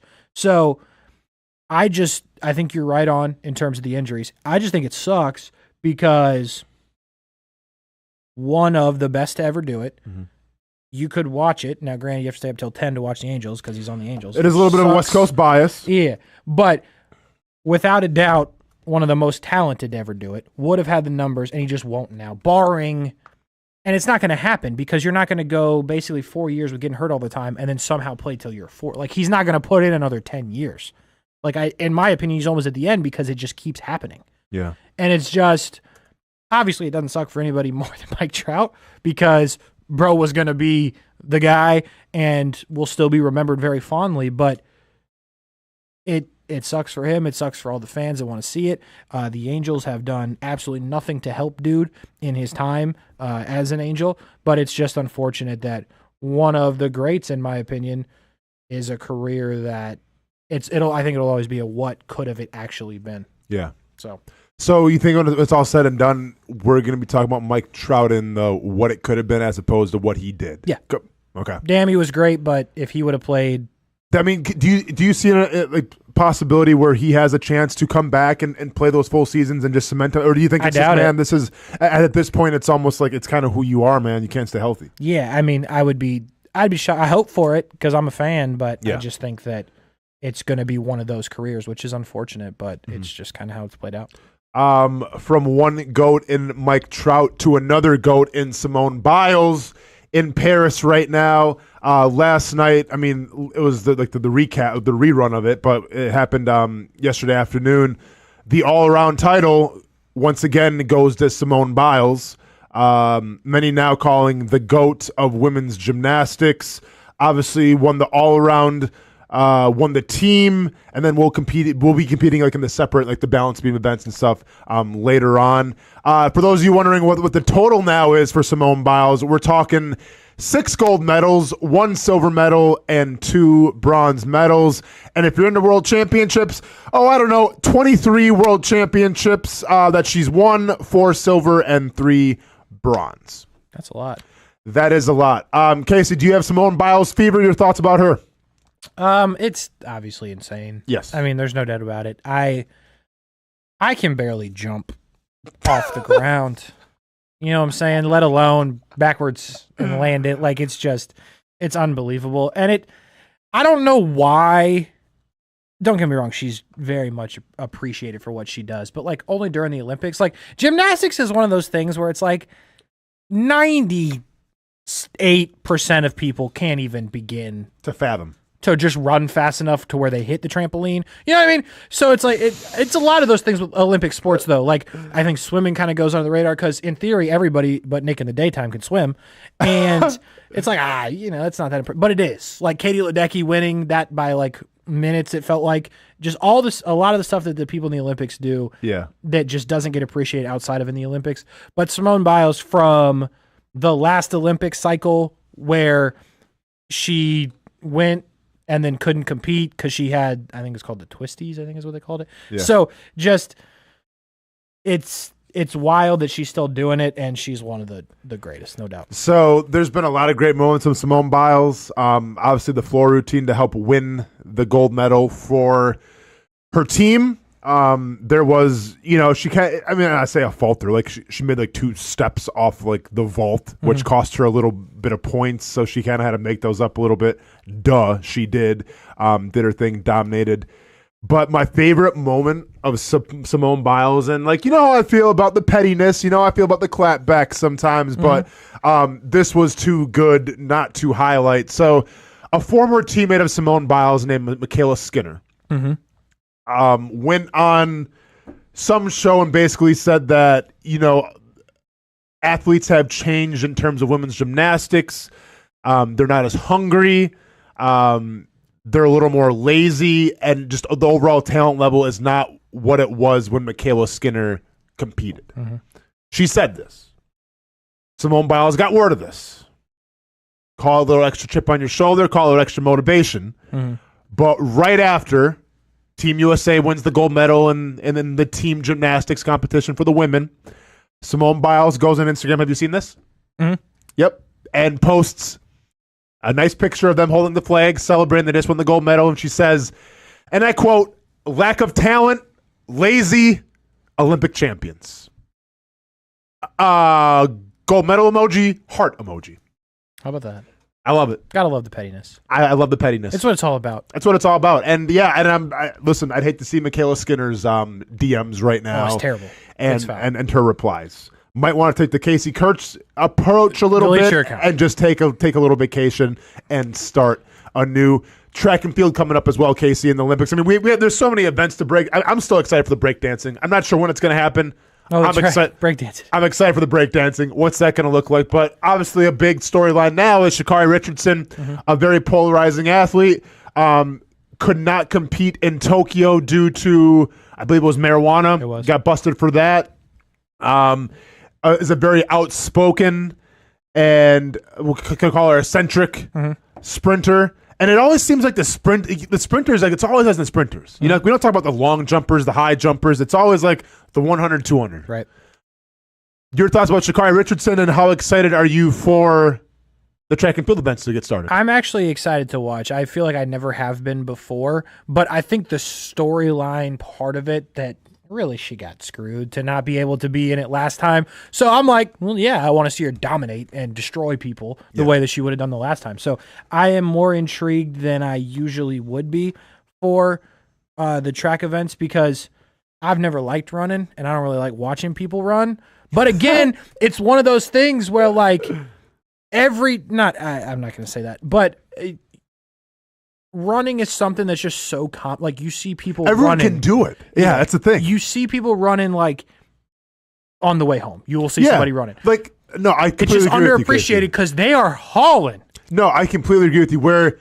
And this is the question I had too in the group chat. Like, what do you find more entertaining, the track and field events or gymnastics? Because I watch gymnastics, and I watch the male and females. I love the Olympics, and I look at myself and say, I can't do any of this. Not even close. Like I can barely hold a plank for a minute, let alone try to do a pike like on the rings. So like I look at them and it's like you guys are just like different. You're aliens. Like I can't relate. I can't comprehend. I can't imagine the work that took to get to that point. And then I watch track and field athletes and it's like, well, I ran track in high school. You know what I'm saying? Yeah, I was at state. I was a state track runner and everything. I wouldn't, but I can pretend. But then, like, I'm so in awe. And to me, obviously, this is like the Usain Bolt effect a little bit. Sure. Like, there was one point, and this was, I think, it might have been his second year competing because I think he started Tyson Gay in it as well and everything, where you had 4 of, like, the greatest 100-meter athletes of all time in terms of numbers, in terms of world records, all at once. Like, lanes, whatever, 3, 4, 5, or 4, 5, 6, 7. And then another guy from Jamaica who I forgot his name. Usain Bolt. The other guy, though. The guy that he, eventually, I followed. Yeah, whatever. And I remember watching that race thinking, like, this is going to be insane. Like, it's going to be neck and neck. Like, what, man, like, the start's going to be so important, all this stuff. And then Usain Bolt comes out, and it's like, it's close for the first 50. And then the next 50, it's just like, he's not even trying. And he's looking at the camera, like, smiling. And I'm like, these are supposed to be, like, the generational track guys. And you just made them look like that. So, like, I almost lean towards track of having more of those oh, wow moments, even though it's just running. Yeah, I think in terms of that, like, my brain can comprehend running fast, okay? Yeah. Because I've never been fast. I want to be perfectly clear. But in theory, I could understand how to run fast. What my brain can't comprehend is how to run fast, then jump, then flip, and again, and land on my feet and survive. My brain can't really comprehend that because I could never do that. So I think that's where I'm like gymnastics, and you go at it with the plank example, like I can't comprehend half the stuff they're doing. And they do it easily. Yeah. Like there's at no point that it looks hard. And there's multiple times where I'm like, oh, broken neck. Oh, she landed it. Never mind. I'm like, this could be a disaster.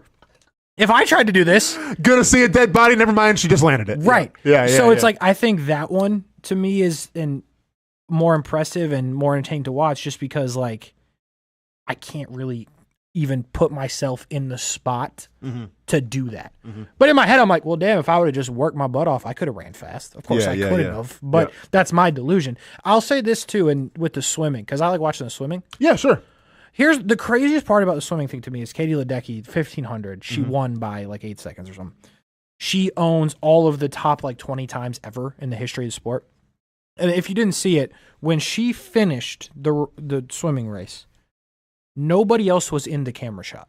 Yeah, I watched that last night, yeah. And she's done that a couple of times. So my thing with that is, and it kind of goes back to what you're saying about Usain Bolt, everybody else that was there was the best person from their country. Mm-hmm. They were so damn good. They got to the Olympics and had the opportunity and were there. We are talking the top 8 swimmers in the world, and it was not close. No, not even close. They had no chance. They showed up hoping to maybe get a bronze. Like, if she would win like another lap, she would show to lap people. Like, honestly. Yes. Which is insane. And this is the to think Olympics. about. This Olympics. No. But, and this was in the group chat a little bit. Because, like, and Kayla Ledecky, you know, in terms of gold medals now, like one of the most decorated athletes of all time in Olympic history, saying that as long as her body's going to allow, she'll come back again and again. By the way, well, you just beat the field by a minute. That's my thing. Like, she can't possibly, like. But here's the thing, Casey. I guess what's more impressive, though, was it like Phelps in his heyday? Because, like, you talk about sprints, where it's like, I feel like when you add sprinting to it, it almost evens the field a little more. Like, that to me is why Phelps is the Olympic GOAT. And that's why, like, you know, Usain Bolt is the GOAT of like the 100 meter, just because, like, the way that it looked, it was such a short race, but they were still out by so much. As opposed to Katie Ledecky, where it's like, all right, man, this is like 15 minutes, whatever the case may be. And yeah, you're out by a lot, but of course you are. You know, I mean, yeah, you have the cardio, you have the you don't feel lactic acid, whatever the case may be. Like, but of course you are. And I'm not taking anything away from Katie Ledecky. Like, she's a beast, she's an animal, she is her. But I'm almost so much more impressed with the sprinters, like the Phelps, like the Bolts, just because I guess it's more competitive. If that makes sense. Yeah, I would say in terms of the 100 meters or whatever, the quick ones, it's like you can't, and I'm not assuming that Katie Ledecky did anything wrong either, but you can't do a single thing incorrectly, even slightly in a sprint. Correct. Right? Like, yeah. If you're talking swimming, like, I don't know how they turn because it looks dope, but like if you screwed up by a half second, you lost. Oh, even like in the 100, like the track and field, like if you get out your blocks a little too slow, that's it.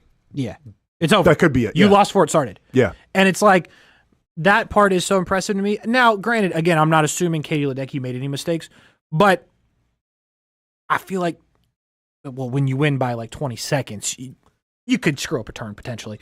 But I mean, you have to be so perfect at every second of it if you're sprinting. So I'm with you there. But the fact that I just can't get over that other people for 3 straight years have showed up to the Olympics knowing in that event with Katie Ledecky, they're not even going to come close. Yeah. Like, there won't even, by the 7th time they go down the pool, it will not be close. You've lost. I'd have a hard time showing up. Last quick 2 trending story from the Olympics, and I hope you've all seen this guy. If you haven't, go ahead and, well, first of all, get off the road if you're driving. But when you have time, look up this dude, Yusuf Dikik, who is from Turkey, competed in the 10-millimeter air pistol. Now, I'm not gonna lie, didn't watch it. Don't really get into the shooting sports that much. Kind of boring, you know. Like, yeah, it's not. I respect it, but kind of boring. By the way, shout out to Murray State rifle team, always like one of the top teams in the nation, year in and year out. Nice. So shout out to the Murray State Racers representing. But to set the scene real quick, so it's a 10-meter air pistol competition. You hold the gun, pistol, you shoot. Whoever gets close to the target as many times wins. Pretty standard. Well, obviously, like, it's a pistol. It's not like a sniper rifle, so you gotta like wear like glasses and like it almost looks like the people compete like like an optometrist. You know, like you have like the eye machines, different kinds of glasses. You can wear hand like wraps and stuff. Like, it's some of these people are all in. Some of these people look like James Bond villains with all their eye gadgets and everything like that. Good call. And then you have Yusuf come up from Turkey, the GOAT. No eyewear. No, he's wearing glasses because maybe his vision's a little compromised. Wearing glasses, but no like fancy gadgets. No eyewear. No gloves. No hand wraps. Just some earplugs. Oh yeah, by the way, no ear. Like, he has earplugs in, but everybody else is wearing like, you know, professional like sound quality. Yeah, he's got some small earplugs in. Holds the gun up. Oh, what's that? What's his other hand doing? Hand in his pocket. Like he's online trying to pay his bills, hands in his pocket, basically shooting the gun. Oh, and by the way, dude won the silver medal. Unbelievable. Legend. I just meme GOAT right now, and as he should be. Again, people trained. There he is. Look at this dude. Look at the GOAT. Look at the GOAT in all his glory. Way to crop that, by the way. Have you ever seen an athlete being so annoyed to be at the Olympics? Dude is disappointed. He had to stop what he was doing. Dude is almost offended to be representing his country. He's like, I can't believe I had to get up at like 12 o'clock French time to shoot this stupid gun and win a silver medal. Unbelievable. I've never seen an athlete look so inconvenienced in his life. And by the way, dude won the gold medal. He's not even happy. No. This guy won. I mean, ESPN 30 for 30, make it happen. What a legend. Tomorrow. What a legend. Tomorrow, ESPN 30 for 30. I want this guy's story. And just for clarification purposes, the other people basically looked like the cover of Call of Duty. Like the guys that have the helmets and the glasses and then the piece that comes down. It's insane. Everybody else was Call of Duty. Yeah. This guy was full on just GTA, basically, is what this was. So, I mean, just what a unbelievable story. I don't even know how to feel about it, but it's wild. Yeah, I mean, listen, it's the first time I've really been interested in the 10 meter air pistol. It's the only time I've ever thought about it. Yeah, I didn't know. When I saw the dude, I was honestly, like, I didn't even know it was a thing. Like, I knew they had like the big guns. I thought I didn't know the pistols were. Yeah, I had no idea. But here we are, man. So shout out to Yusuf Dykik, man. You got both of our respect here on the Brent Austen Show because you, sir, are a baller. Guns up. Let's go ahead and take a break. When we get back here, let's break it down, Casey. Let's have those uneasy conversations. Let's talk about the NFL Top 100 as voted on by the players. Who made it? We know Trevor Lawrence did. Where was he on the list? Are we happy about it? Where was Josh Allen? And did anybody else from the Jaguars make the list? That and much more when we return on the Brent and Austen Show. It's a new logo, new branding. With Bold City Heating and Air, it's an old school approach. One of the few locally owned and operated air conditioning businesses left in Jacksonville. It's hot, Florida in the summer. You can't do much to avoid it, but you can keep cool with Bold City Heating and Air. It's every customer counts kind of service, from when these trucks have pulled up to my home over the last couple of years and when they pull into your driveway as well. From communication to pricing to the actual service, everyone at Bold City Heating and Air cares about you. You know who is coming to your house. You know they will be well trained and they will respect your home. Air conditioning convenience at boldcityac.com. Stay cool while it gets hot. Bold City Heating and Air can help. Don't get caught sweating all summer. boldcityac.com. And they have financing to help. New systems starting at $110 a month and $50 off any repairs. Stay safe, stay comfortable with Bold City Heating and Air at boldcityac.com. Homegrown in your hometown. Building off a summer of terrific action at Southern Oaks Stadium, the Jacksonville Armada are looking forward to the future and the return of pro soccer in Northeast Florida. Season ticket reservations for MLS Next Pro are underway, and for just $100, you can lock in some great benefits when it comes to supporting the boys in blue. Those who make a reservation will have first selection options in the new Armada Stadium out east, near Jacksonville's downtown sporting complex, as well as access to supporter VIP events like stadium tours, open training sessions, and future meet and greets with players and coaches. You can make your season ticket reservations at jacksonvillearmada.com/ticket. And while you're there, read the very latest on the Armada men's and women's teams in action this summer. Show your commitment to the fleet with an MLS Next Pro season ticket reservation at jacksonvillearmada.com/ticket. In Northeast Florida, we love hanging out on the back patio, maybe grilling out lunch or dinner with the family, enjoying the good weather, or maybe enjoying the big game on the TV. Or maybe your favorite team in town, the Action Sports Jacks team. This is great, except for when it's really hot or the bugs start coming out. But what if you didn't have to worry about that? Titan Outdoor Solutions will make your outdoor area a comfortable spot, any time of the day, any time of the year. This makes too much sense. Titan Outdoor Solutions can give your home an upgrade. Customized pergolas, awnings, controlled shade, even retractable screens. The solution to beating the heat and the bugs and getting more use out of your home is Titan Outdoor Solutions. And this can even help prevent storm damage at your home. Living in Florida and living in your home is already good. Now make it great. Quality products, custom work, locally owned and operated. Visit TitanShuttersAndScreens.com or call 904-484-7580. I was tempted. It's more than just food. It's a tradition, a heritage. It's about my family and the smiles on their faces. It's about the flavor, the meat, the love, the community. Our community. Barbecue is who we are, and it's what we do. Thank you for making Action News Jax the best in Jax and Folio's Best of Jax 2023. Best TV station, Best TV newscast, Best TV morning show. Chandler Morgan voted Best TV anchor. The Chief, Mike Burrish, voted Best meteorologist. And Brent Martineau voted Best TV sports anchor. And while you're on the go, Best news website and Best local blog, The Burrish Blog. Thank you for making Action News Jax local coverage you can count on. It's the place we party in football season with Jaguars All Access. Welcome to Spring Sports Brewery, everybody. Say hello to our guest tonight. That is Trevor Lawrence. You can bring your party or event to Spring Sports Brewery in Springfield any day and any time. Rehearsal dinners, corporate events, birthdays. Here at Springs, you can enjoy the inside area and the outside area. Good for any weather, good for any occasion. Watch the games, play the games, shoot some hoops. Beer? Yeah, they have that. Plenty of choices. And sure, this is a brewery, but Strings is also a restaurant, and the food is fantastic. A full menu made from scratch meals.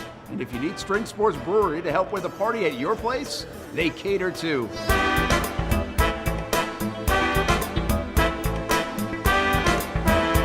Family, beer, food, sports. Spring Sports Brewery in Springfield. Welcome back to the Brent and Austin Show, streaming on the Action Sports Jax 24/7 network. Welcome back to the Brent and Austin Show. Went with the big righty. There's the right hand, Casey. Casey Kurtz filling in for Brent Martineau. We got about, what we got here? We got about 20 minutes left of this show.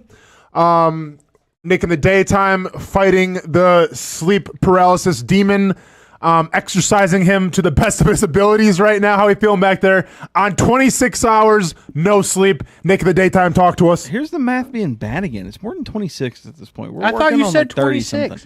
26 like 5 hours ago. Dude said 26, did he not? He definitely said 26. No, Dude said 6 a.m. 26. yesterday. So 24 would be 6 o'clock this morning. Okay. Mm-hmm. That was 6 hours ago. Okay, so what are we on right now? We're on hour 30 going on 31. Okay, we're on 31, and you have to work till how long? 3. So that's how many more? Like 2. And then you have to go get a cat from a cat spa. So how long is that going to be? She's told me she's going to go pick it up. She's watching the show. All right! Oh! Way to win that one, Nick! Hey! I didn't win nothing. Hey, She just first of all, she's going to go pick her up. Hey, Nick, on behalf of Casey Kurtz and Austin Lane, you're welcome. How about that? How about that? Hey, on behalf of Casey Kurtz and Austin Lane, you're welcome. How about a little... Oh, I'm sorry? How about Were you going to say it? I don't think y'all influenced it. I think What are she you just talking woke up and couldn't What are you talking go about? back to sleep. She's watching the show. She watched the show. Because she couldn't go back to sleep. Yep. Because we were keeping her up with our unbelievable content. Yes. And then she heard us dogging you a little bit. And she felt a little guilty. And she went to pick up the cat at the I got spa. ripped off the top of the show. I got ripped in the second hour. I'm getting ripped in Well, the third hey, hour. man, you kind of bring it on yourself, though, don't you? Stop a little doing bit. stupid stuff. I don't do nothing stupid. Really? And first of all, hey, for the record, when it goes down one day, still get me a spot at that head table at that wedding, because I gave her props for her job, right? Nick, you heard me say it. Yeah, sure. Nothing against. Yeah. Oh, I'm not getting Oh, invited. yeah, for the NICU stuff. Yeah. Yeah. Casey hasn't said anything nice about her yet. Don't worry, Casey. I'll get a +1 for you, but he's coming. Appreciate it. Imagine I'm still a little hung up on the showing up cat to the spot wedding thing. and she's, what are you doing here? I'd be like, hey, I call it as I see it. It's a +1. But hey, but Nick, seriously though, you are welcome for that. Because there's no realm of where you're gonna leave this station, obviously exhausted, probably at that point around 30 hours of no sleep, and you're gonna be, well, I can't wait to pick up the cat from the cat spa. Like, you were bummed that you had to do that. Stoked to pick the cat up though. Why? Dude. Because this cat's awesome. I can't with this guy. Dude, the cat, no cat treating is it, awesome. treating Yes, it like it a is. child.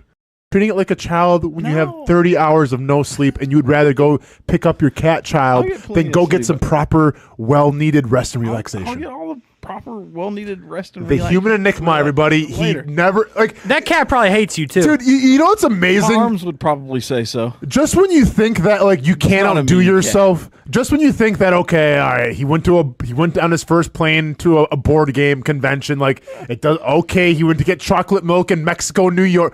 Okay, he's got to go pick up a cat from a cat spa. Okay, on 36 hours of no sleep. Oh, like you just constantly outdo yourself.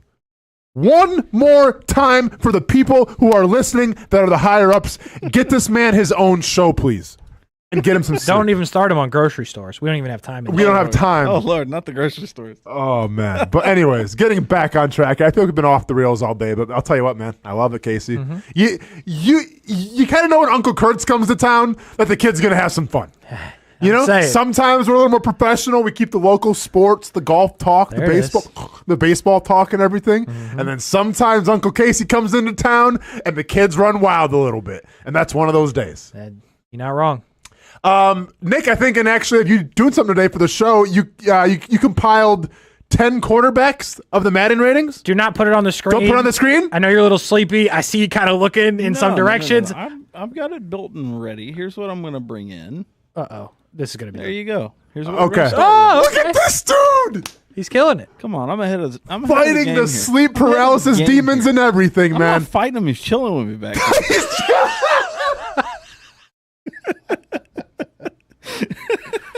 Oh, man. Good night, everybody. Can we just go? I mean, you got to end it on that. We'll run double breaks. Call it. He's just chilling with me back here. I believe that, too. He probably sees them in everything. Oh, man. He's gonna hear him on the microphone. Yeah, what's up, guys? Just, big fan of the show. Chatter in the background. Yeah, Action Sports Jax 24/7 app. You guys are doing a great job. All right. So what we have here, and we've been doing this kind of the entire week, but haven't done the quarterbacks yet, and we haven't seen the list. So this is the top 10 quarterbacks rated by Madden, correct? Correct. Okay, so here's what we're gonna do. I said we go back and forth until somebody misses. Make a little competition on a Friday. Let's have some fun. All right. You can start. All right. So. Here's the thing. Okay, yeah. So, I mean, I'm taking Patrick Mahomes. Is he right? Correct. And that's number one. Casey, you writing these down? Yeah. Just All right. so I know what. Oh, let's get that pen working though, huh? Oh, holy. Nick, you write this down as well because we don't have a pen in here. Oh no, he's got it. Okay, Patrick. Well, can you like? Well, if I said like the third quarterback, could the third pop up or not? We don't have that technology. Oh, the third quarterback? I mean, it could, but I would. You have to give away two, right? Yeah. All right. Well, okay. There's no scenario where I'm getting two, so just let us know. Lamar Jackson. Is he top 10? Is he top 10? Well, that's what we're talking about. Well, he's top 2 and he ain't number 1. Okay. Oh, okay, Casey. How about that? All right, so I'm saying guess number 3 now. Okay, I like this. I like this a lot. The third best quarterback in the NFL, according to Madden. Interesting. Really? Because I'm thinking Josh Allen. I didn't say Josh Allen. He didn't say it. But I'm thinking Josh. I'm leaning towards Josh Allen. But he said it's interesting. But that actually might make sense. Yeah, because he doesn't have the weapons, right? So I'm going to go with my first instinct. Oh, it's interesting. Brock Purdy. Did they do Brock Purdy like that? I'm going Josh Allen. Josh Allen. Number 3. Wrong. He's on the top 10 though, right? Oh yeah. We'll come back to that. All okay. right. Number 3 is without question. Oh, I know. You know? I think so. I know. I said interesting. It's interesting. Mm-hmm. Casey, I think this guy's your dude. That's what I would Stroud. Guess. No, you're the other dude, the original dude.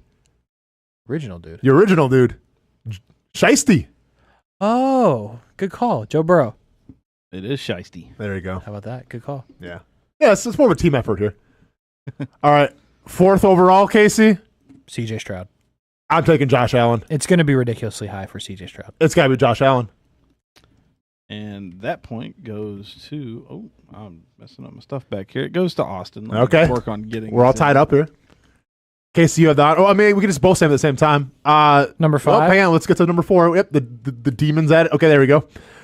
Number 5, 5th rated quarterback. Definitely not a top 5 quarterback. I know this one. Definitely not a top 5 quarterback? Correct. I'm going to let Casey go first, but I think I know who this one is. I think me and Nick kind of share a brain on a lot of things. Oh, that'll be interesting to see. You got a man purse? I don't have a man purse. Not all things. European handbag. Brock Purdy. Matthew Stafford. Ooh. Both showcases are wrong. Oh. CJ Stroud. Incorrect again, bud. All right, well, that's just Jordan Love. Called you. Hey. Dak Prescott. No. Not a top 5 QB. Not a 90. He's like an 85. Casey, number 6, who you going with? CJ Stroud. Give me Matthew Stafford again. All over the board and not in the right spot. What are we forgetting? Brock Purdy. Have I said it yet or no? Nope. Okay. Actually, this guy has not been mentioned at all. Okay, Aaron Rodgers. No way. Well, I don't know. Coming off the blown. Who plays Achilles? football? Who plays football? I mean, Joe Burrow's coming off of blown whatever, and he's number 3 overall. Nick, find a better argument. A blown thumb. Who else plays football? He blew a thumb out. Trevor Lawrence. It's definitely not Trevor Lawrence. I know. I'm aware. We haven't mentioned him yet? Nope. Not at all? Nope. Is it obvious? Should be. Do we suck at this? No, I feel dumb. Yeah. I wouldn't say suck. Would I have him on my fantasy team? Probably. Just go to it. Just yeah. We got to take a break here soon. All right. No. Tua Tagovailoa. That's a travesty. You know what's funny is I did that 3 times in my head when you said we haven't mentioned it. I was like, nah. Yeah, I'm like, there's no way he's Number 6 overall is Tua Tagovailoa. Here's number 7. CJ Stroud. Nope. Nope. Matthew Stafford, for the love of God. Why do you keep going to Stafford? Because Oh, damn. Justin Herbert. Oh, yeah, plays. we did kind of forget about him, didn't we? He always gets. I mean, Herbert is just in a pickle. Did they take his fascia into his foot injury? Yeah. Plantar fasciitis. Whatever. Yeah. CJ Stroud. Didn't he re-aggravate it? He did. He did. He's hurt. Okay. Number 8. I think it's tied up still, Casey. Who got number 8? CJ Stroud. What is the Stroud? He's going to be on here. I mean, he has to be. If Tua Tagovailoa's on here, can you do me a favor if he's not on here? Maybe say that 4 times ago. Yeah, that's a good point. I can only see until this guy and the next guy. I don't All right, know who. number 8. I mean, Jordan Love. Oh, damn. Don't let me guess. That's fine. Sorry. No, it's fine. I was gonna guess Jalen Hurts anyways. Dude, I don't even remember who plays football. I completely forgot about Jalen No wonder I got Hurts as fired. well. All right, number 9. Casey, we're tied up right now. We gotta get. I don't think you'll believe who number 10 is. I bet I will. It's not Matthew Stafford either. Number 9. I would stop with the Matthew Stafford. I think I'm going to stop with Matthew Stafford. All right, who's got number 9? Who else plays football? It's not Kyler Murray. It's not Geno Smith. It's not Russell Wilson. It's Brock Purdy. Brock Purdy. Correctamundo. All right, I need this one. Brock enough, you'll finally get him to come around. This one hurts. All right, number 10, Casey, who you taking? CJ Stroud. It's got to be. It's got to be. No, because he said you're not going to believe this one, right? It is not. Nick, will we believe this one or not? Not really? I feel like you might not. Might not. Hamby surely would love Kirk this one. freaking Cousins? Kirk Cousins? Yep. Go to break. Go to break. Yeah, that's it. I mean, we got. Yeah, let's go to break. All right. Go to break. I'm done. Trevor Lawrence fans in shambles. Okay. Where's CJ Stroud? I was going to say CJ Stroud fans in shambles. Like 83.9 overall. He just Jordan Love fans a little in Stroud. Jordan Love is rich. They're all what? Kirk Cousins didn't go to the playoffs last year. Tua Tagovailoa did something in the playoffs. Not really. Wow. I'm flabbergasted. Let's go to break. Let's have a moment of silence for this break. When we come back, we'll wrap it, put a bow on it. The NFL, yeah, we'll put a bow on it. This game sucks. The NFL Top 100, the sleep paralysis demon in Nick's chair is going crazy right now. We got to go to break. This is unreal. New to town or always been in town? Everyone is always looking for a good pizza place. Our place is Donato's Pizza.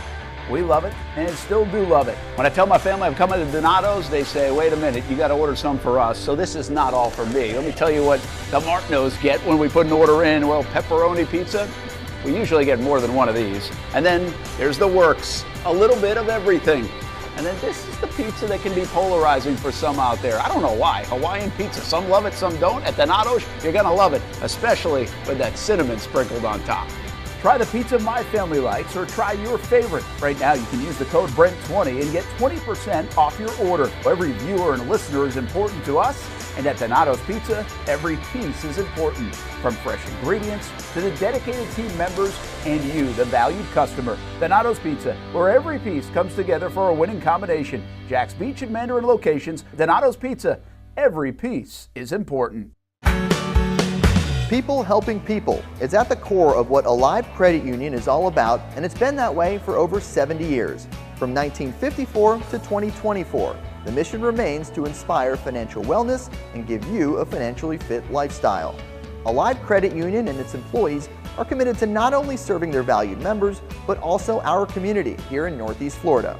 That commitment includes a partnership with the Action Sports Jax 24/7 team as the presenting sponsor of all Armada men's and women's broadcasts this summer. Action Sports Jax and Alive Credit Union, a partnership that just makes sense when it comes to covering Northeast Florida. Alive Credit Union's commitment to our community also involves serving the financial needs of our first responders through the recent merger partnership with City and Police Federal Credit Union. Join the community and become a member of Alive Credit Union today. Find out the many ways you can be inspired in financial wellness at alivecu.coop. Burgers or breakfast, you can get it all at Whataburger. Try something new on the menu or an all-time favorite like the Whataburger Patty Melt. And now you can have breakfast here at Whataburger 12 hours a day, 11 p.m. until 11 a.m. Menu items like the bacon taquito, sausage taquito, honey butter chicken biscuit. Whether you work the late night shift, just want a snack early in the morning to get your day started, or a little pick-me-up late in the morning, 12 hours a day, breakfast served, 11 p.m. until 11 a.m. A dozen locations in Jacksonville. You can order pickup or delivery and download the Whataburger app. New rewards members get free Whataburger items when placing their first online order. Just download the app. And for us coffee drinkers, Whataburger has all new hot coffee and iced coffee too. Satisfy that coffee craving at Whataburger 24/7, and it comes in a variety of flavors. Burgers, breakfast, coffee, and so much more. Whataburger, just like you like it.